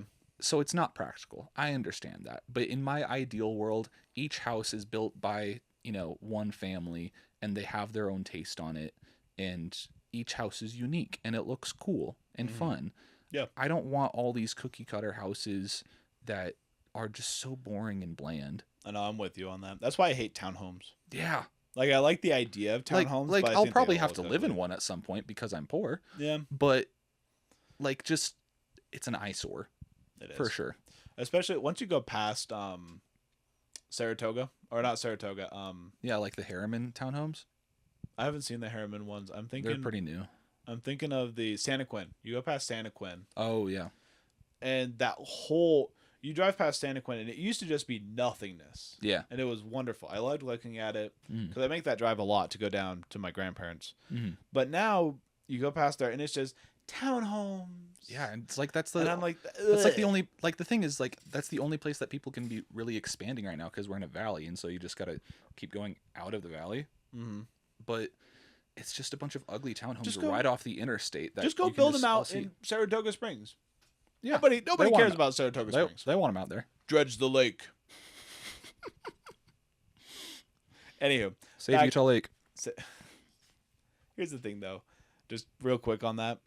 I know a lot of people are anti this, but I think building a bridge there would be so much fun. I think a bridge would be great. Like I want them to kind of dredge the lake, not pave the lake, dredge the lake. That way we can make it a recreational lake. Sure. Yeah, that'd be great. I would love that. But instead we got algae blooms. They'll eat your skin. Turn your piss green. I will say I have recreated on Utah Lake. There are seasons. There are seasons when you can. Like, and it's like the water didn't seem clean. It's really not. I was worried at some points. I was like, I don't want to fall down. Like I'm wakeboarding and I'm just like, yeah, that's why I just go up to Deer Creek. Yeah. Any water recreation that I do up in Deer Creek. That's fair. Or Jordan L. That's the other one up there. I've only driven past that at night with you, so good times. Okay, anywho, back to clowns. So me and my buddies were on the prowl for these clowns. Yeah. We don't find any, but we're on the prowl. Maybe that's why we didn't find. You kept them away. I kept them away. Single-handedly saved the city. I'm like Batman. So proud of you. Yeah. So anywho, we had this brilliant idea. It was me, Max, because he's always there. He's always there in my stories. But me, Max, and I forget if it was Chase or maybe it was my friend Tyson. I want to say it was Chase because I feel like Tyson hadn't moved in yet, but we'll say Chase. For story's sake, we'll say Chase. Yeah. So anywho, what we do is we go to Draper Park because we think to ourselves, this is where they're going to be hanging out here at the park. Obviously. And for those of you who've been to Draper Park, you have on the south side, I just smacked my mic. On the south side, you have the little like river that kind of goes through. It flows down and through like that South Grate. Or no, does it flow from this? I don't know. It's been a while since I've looked at this river. So jeez. Anywho, we sat there and we said to ourselves, maybe the clouds are in the grate. Of course. So we get down in there, and luckily it was super low, but we just crawl through this grate. Mm-hmm. And we're crawling, and it's a tiny tube. Like how wide? Like 3 feet? What? I could fit in there and just kind of like shimmy. Oh, I could not do that, dude. Like that would get my claustrophobia way too high. Holy cow! It's a tiny tube, and I'm sitting there, and I kind of have my arm like this with my airsoft gun. So I'm kind of like, bro, going through this tube.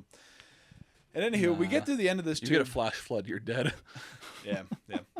So we get through this tube, and we're sitting there doing our thing. And on the other end of it is another kind of open grass park like area. Yeah. And so we get through there, and we see these people kind of sitting out there in the field. And I go, there they are, we found the clowns. Of course. It was probably actually just a bunch of high school kids doing drugs. Like, if I'm being real honest here. Yeah. or a bunch of old dudes doing drugs. We don't discriminate here. Of course. Whoever wants to do the drugs. Whoever wants to do drugs, you go do drugs. Do it. So we head out there, and I've got a like a really strong laser pointer. The one that they tell you you're not allowed to have. Ah, one of those that you'll absolutely get arrested if you ever point it at an airplane. Exactly. Yeah. So I sit there, and I like, because it kind of opens up when you get to the end of it. Okay. Kind of like it doesn't really get taller, but it gets wider. Sure. So I pull it out of my pocket, and I'm sitting there, and I just kind of go, pew! And I paint him. I paint him with my laser. Yeah. And I hear them going,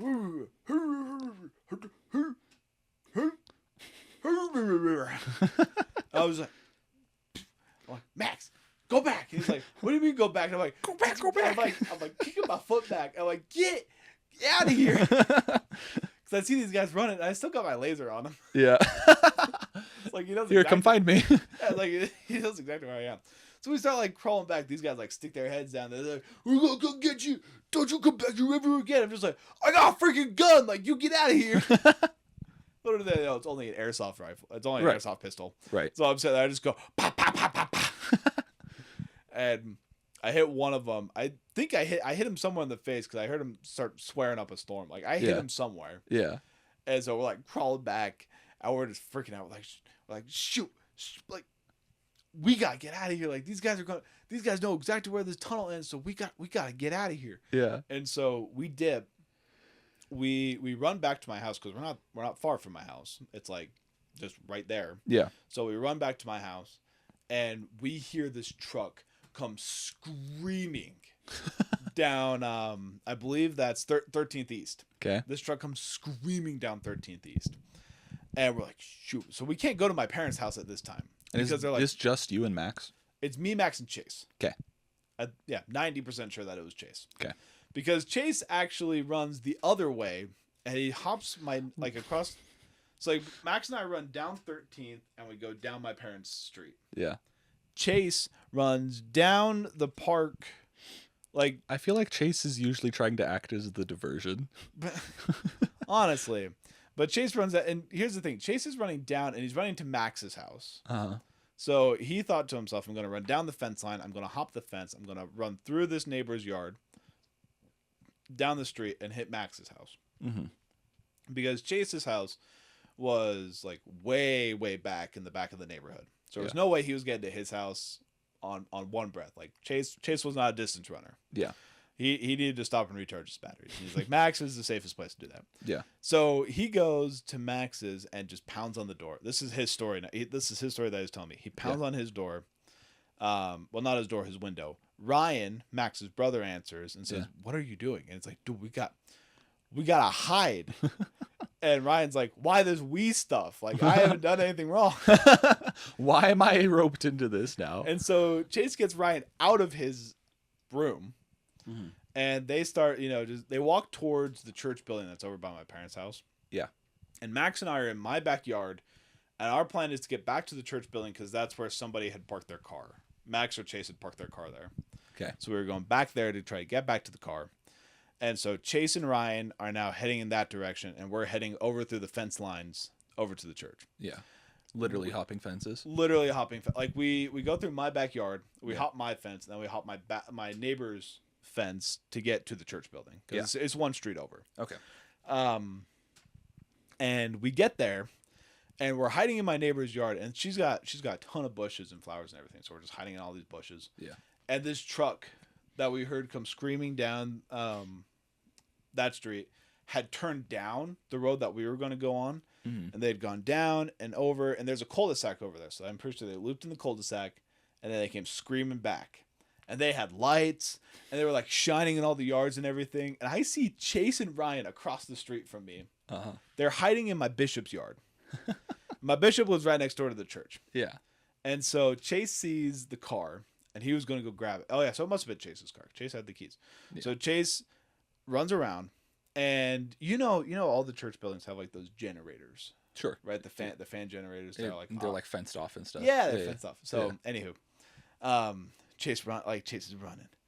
We hear this truck peel around the corner and just come screaming down. They're shining their lights and everything.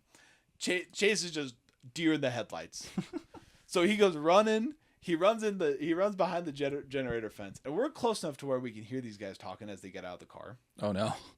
And they're sitting there like, "Get out of here, punk!" And Chase on the fly. Chase is a smart dude when it comes to stuff like this. Sure. Well, so he pops his head up and just says, "Wayne." Wayne is Ryan and Max's dad. Just BT dubs. Okay. So he pops his head up and goes, "Wayne?" And they go, "Who's Wayne?" And he goes, "Oh, well, we're playing Fugitive." Like Wayne's the one that's supposed to be, chasing us around. Mm. And he goes, "Oh, well, you haven't happened to see any kids running around here with airsoft guns, have you? And laser pointers?" And Chase goes, I think you guys, know the trail that's back there by the park. I think I saw them on there, like running towards where the library is. So, yeah, because I came from over, but like down the street from over there, and Chase is just putting on this whole display. Yeah, and I'm hearing him like do this thing because Chase is a loud dude. Yeah, and he's putting on this whole show. And I see Ryan, who is now like on his stomach, crawling backwards across the grass. Just thinking, what? I'm thinking, what's Ryan doing? Ryan wasn't even a part of this. Like, what is he doing? What is this accomplishing? And so Max and I, we're staying hidden. These guys get back in their truck. We hear them start saying things like, "We're gonna go F those kids up. Let's go over to the library right now." And I'm like, "Dude, we gotta bail. Like, we're out of here." Yeah. So we hop in the car. And we do the dumbest thing possible. We drive over towards the library, bro.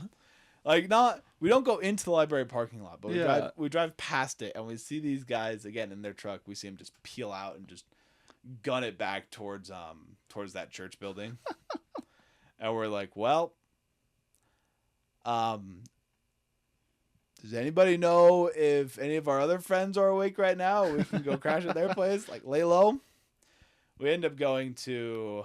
Well, were they gonna recognize your car? Like, why couldn't you just like go to like your place or Max's or something? Well, they probably would have recognized the car, and it was too close to the area. Gotcha. We weren't thinking straight. The adrenaline was pumping. Sure. So, we go to my friend Rachel's house. Okay. Because Rachel was awake, and we text Rachel. We go, "Yo, Rachel, what you doing right now?" She said, "Hell, just working on a project, doing my thing." And we're like, "Okay. We need a place to lay low for a little bit." She goes, "It is 2:00 in the morning. What are you guys doing?" We're like, "We'll fill you in on the information when we get there." We get there, and we have to regale Rachel with all the tales. And she's like, "You guys are a bunch of idiots. I don't know why I hang out with you." And we're like, "Oh, you love the stories. Don't even with us. You stop that." But yeah. So the only parallel there was we crawled through a tunnel, a really tight tunnel, just like they did in The Greatest Escape. My question here is, why wasn't your movie connection It, being that it had to do with clowns and sewers? I haven't seen it. I haven't seen it either. I will say that. So I guess that kind of rules it out. Well, I was going to say, we have to tie it to movies that I've seen. Sure, no, I respect that. Plus, a lot of people have seen it. I don't think a lot of people have seen The Great Escape. That's a good point. It's a niche movie. Yeah, I forgot we're doing forgotten movies with this. Yeah, is the idea. So Rats of Nim. If you've seen it, kudos to you. Love it. Yeah. Oliver and Company, great music. Okay. And The Great Escape. The Great Escape. But you did not get put in solitary confinement. And I did not get put in solitary. Well, I mean, I did. I got grounded from my parents later, but.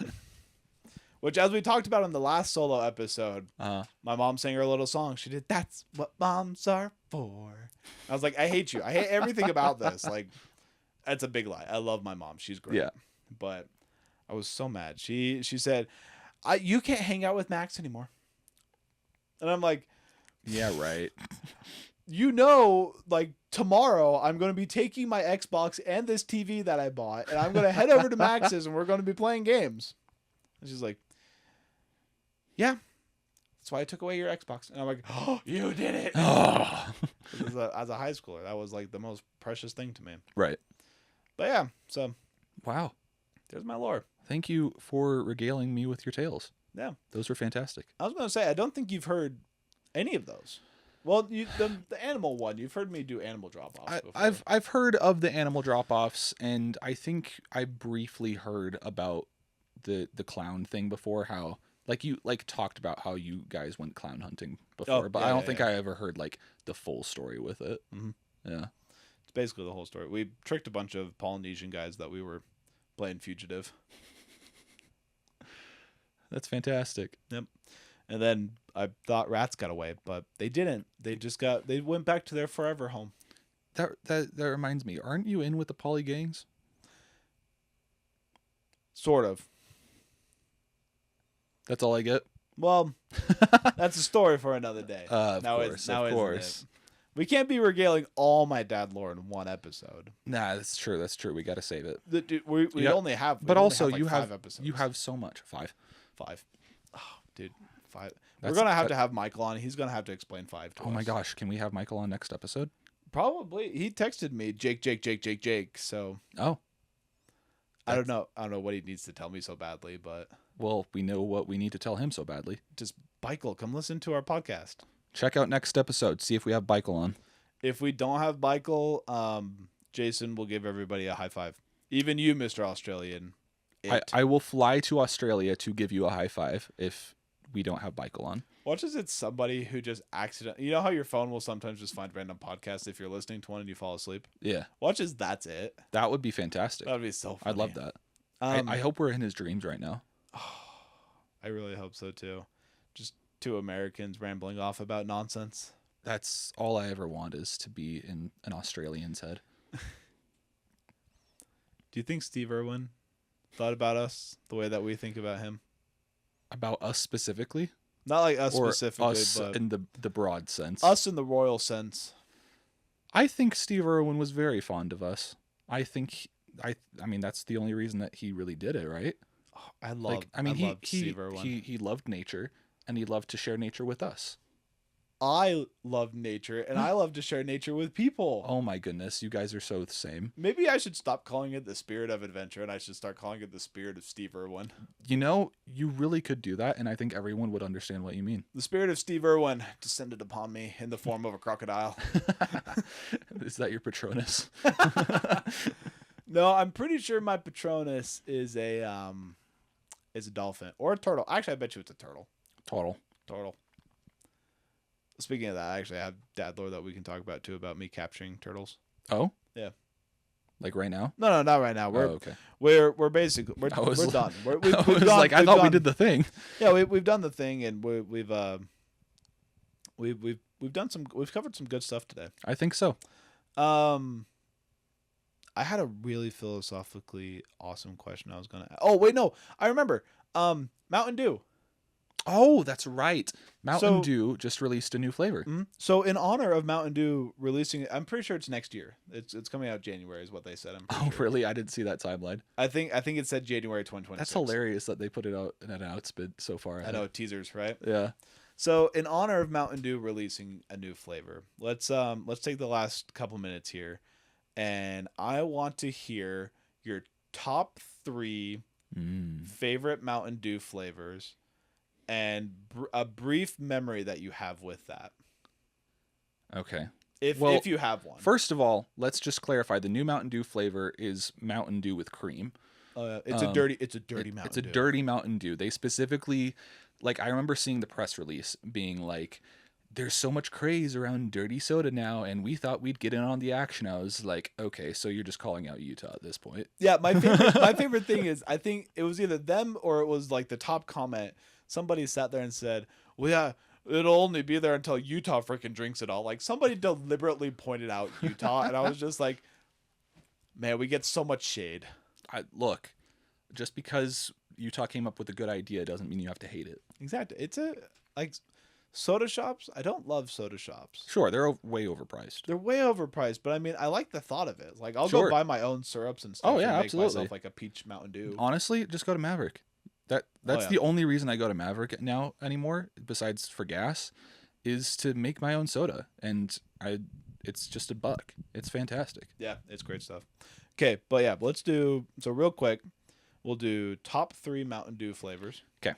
And then if you have a brief story to share, like why that one specifically, where it's at. Okay. Just like something real snappy, you'd be like, "Oh, my best friend and I drink this all the time." Just boom, something just real quick like that. Okay. I'd say number 1 is Voltage. Okay, love Voltage. And I think for anyone that's tried it, it's pretty self-explanatory. Voltage is just the GOAT. I love blue raspberry things, just in general. Do you feel like real quick side tangent? Yeah. Do you feel like the Voltage flavor has changed, or do you think our taste buds have just grown up? I don't know if it's changed that much. Do you feel like it's changed? I feel like every time I drink a Voltage now, I sit there and I just kind of go, like something tastes off, and that might just be me. Maybe, but I don't know. I'm just like, I think it could be depends on where you're getting it from. Like I typically just drink it out of the can or a bottle. Okay.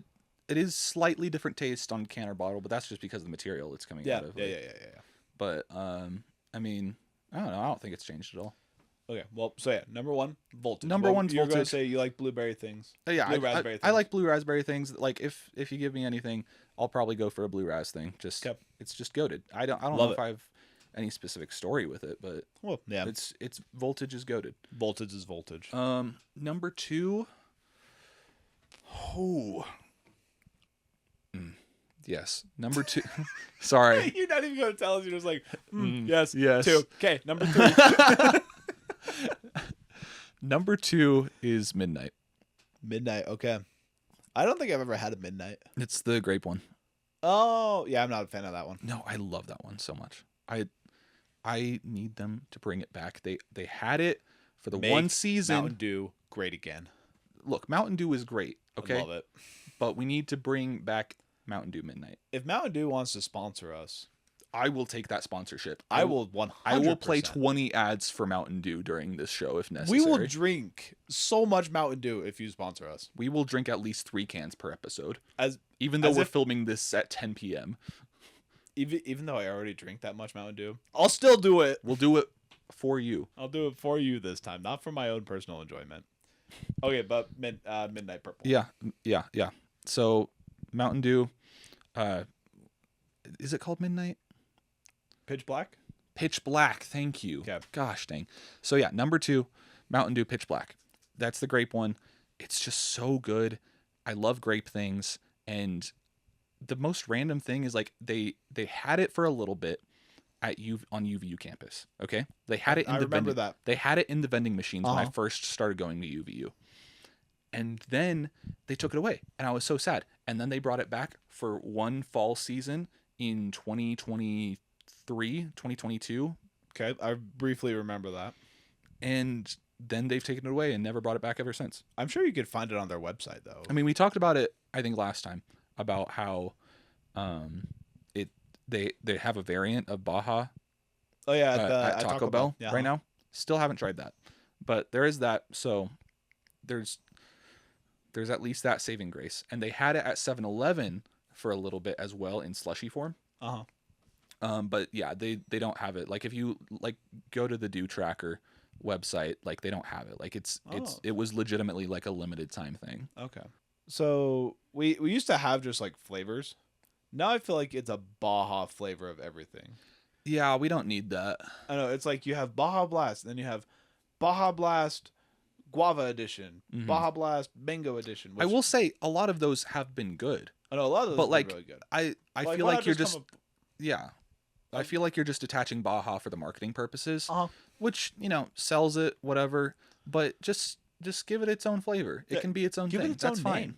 Yeah, give it its own name. I'm sure you could come up with It doesn't a need great to be name. the stepchild of Baja. Yeah. Which, to be clear, Baja Blast is fantastic, but it's not going to be in my top 3. Really? Yeah. Well, okay. Actually, to move on to number 3. Number 3. My 3A is Baja Blast. Okay. Okay. But that's just because it's the permanent one.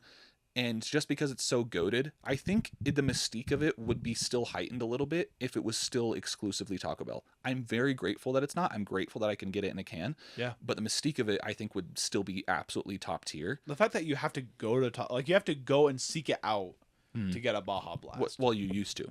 Well, you used to. Now you can go get it whenever you want. Exactly. But my 3B is the 2018, the very first edition of the Voodoo.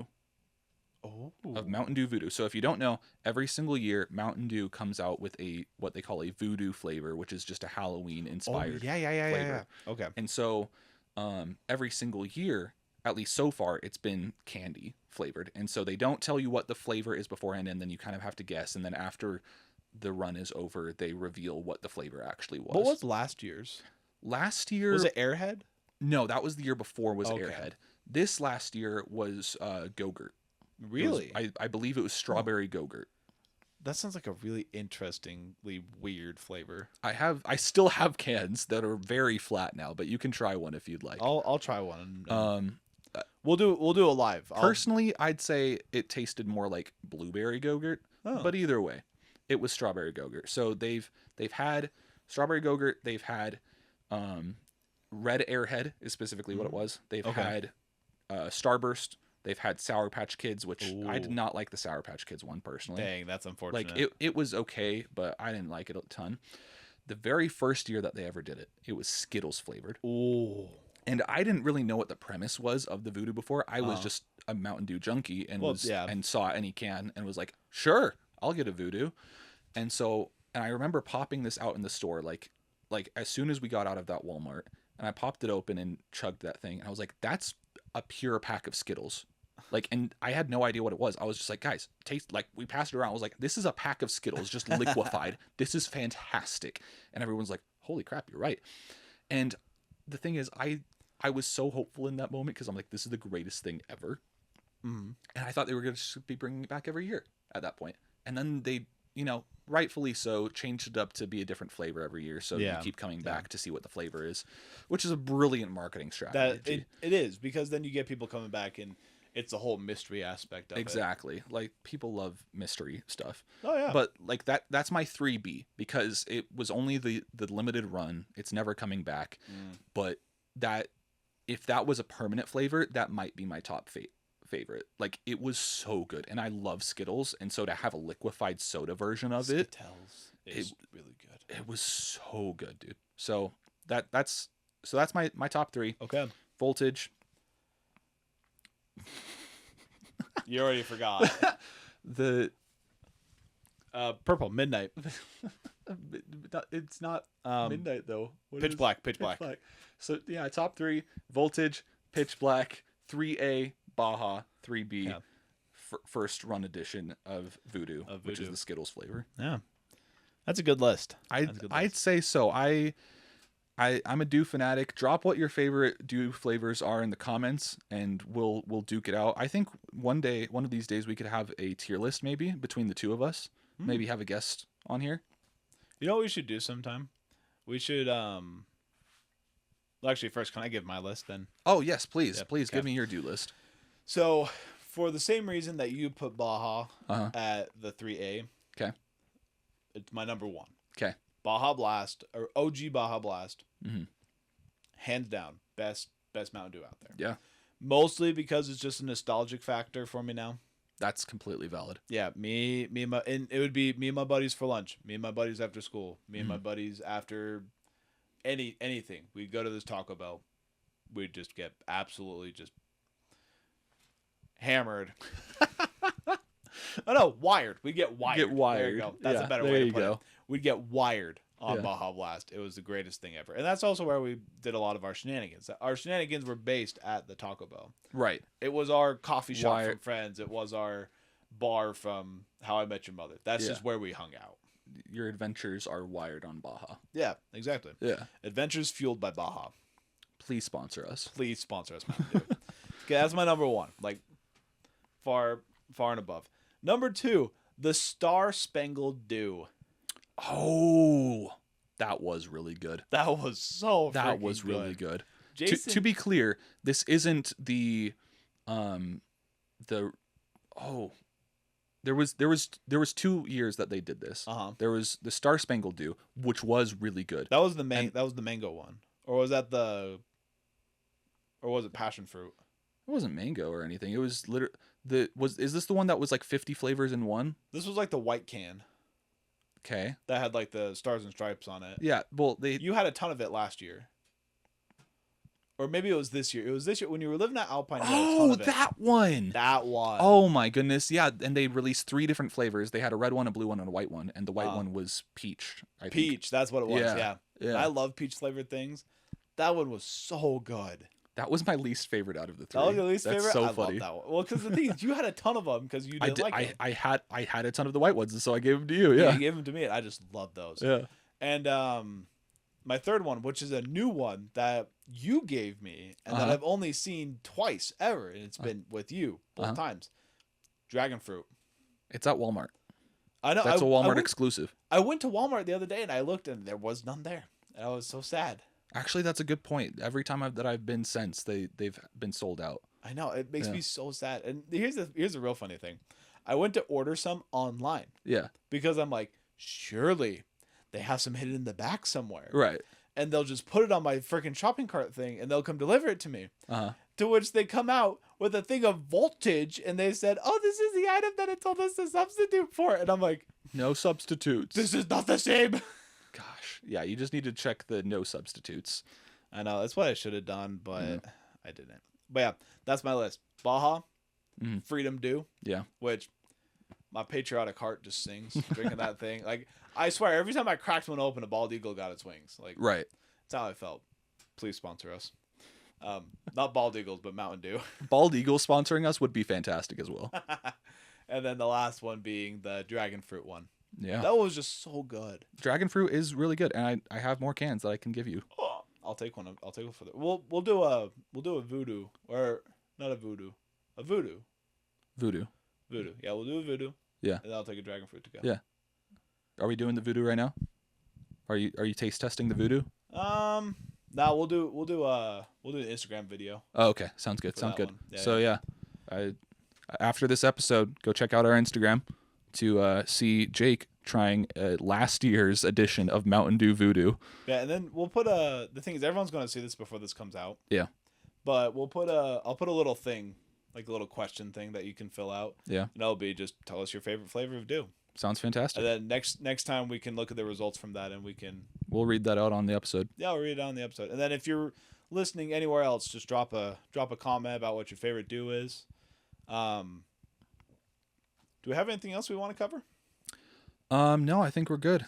Just some housekeeping things. We're going to take a few weeks break for the podcast, but we'll make sure that after that we'll be releasing regularly week after week, but we'll let you know when that's going to come back out. So keep an eye on the Instagram to know when the next episode's coming.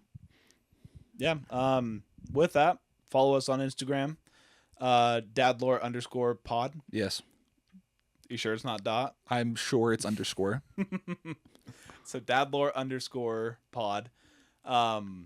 We put some content on there, not a whole lot, but I like to post some funny memes that I find every now and then. The other day I found Timon and Pumbaa in real life. Of course. Posted that one on there. With that too, if you follow that, you can go ahead and send us a message saying that you would like to be on the podcast or you'd like us to read one of your stories. Yeah, give us an idea for an episode maybe. Yeah, give us an idea for an episode. Tell us anything that you want us to change with the episode. If there's something that you sit here and go, you guys aren't doing this right, we will probably disregard that and not follow. But it's good to have feedback. It is good to have feedback. If you don't want to follow us on Instagram, that's fine. You can follow us on Spotify and on YouTube. Where can they find us on Spotify and YouTube? They can find us at Dadlore on Spotify and YouTube. I think maybe on YouTube it's Dadlore Podcast or Dadlore Pod, something like that. Well, here's the thing. We have a link tree on our Instagram. I was just about to say, there's a link tree on the Instagram. So go to the Instagram, find us from there. And we look forward to sharing some more episodes, sharing some more Dadlore. Next time, the next episode after this one, we'll have a guest. Haven't determined who that'll be yet. But if it's Michael, Maybe it'll be Michael. Actually, yeah, we said it should be Michael, so we'll try to get Michael. Or maybe we get a wife face reveal. Like gasp. Should we have her here and we'll just have like a bag over her head? Maybe. And then we'll start the episode and go, wha-bam! Wah-bah! And then Alex can go, ta-da! That'll be beautiful. That'd be really fun. Or we could do that and it's Michael. It's just Michael in a wig. Hi, I'm Alex. It'd be fun. It'd be really fun. That'll be funny. Okay, well, Jason, say goodbye to the nice friends at home. Bye. Say bye to the family that we've built. Goodbye, family. Goodbye, Dad Lore family. Say goodbye, Jake. We'll see you guys next time. Yippee! Editor, cut to our first high five again.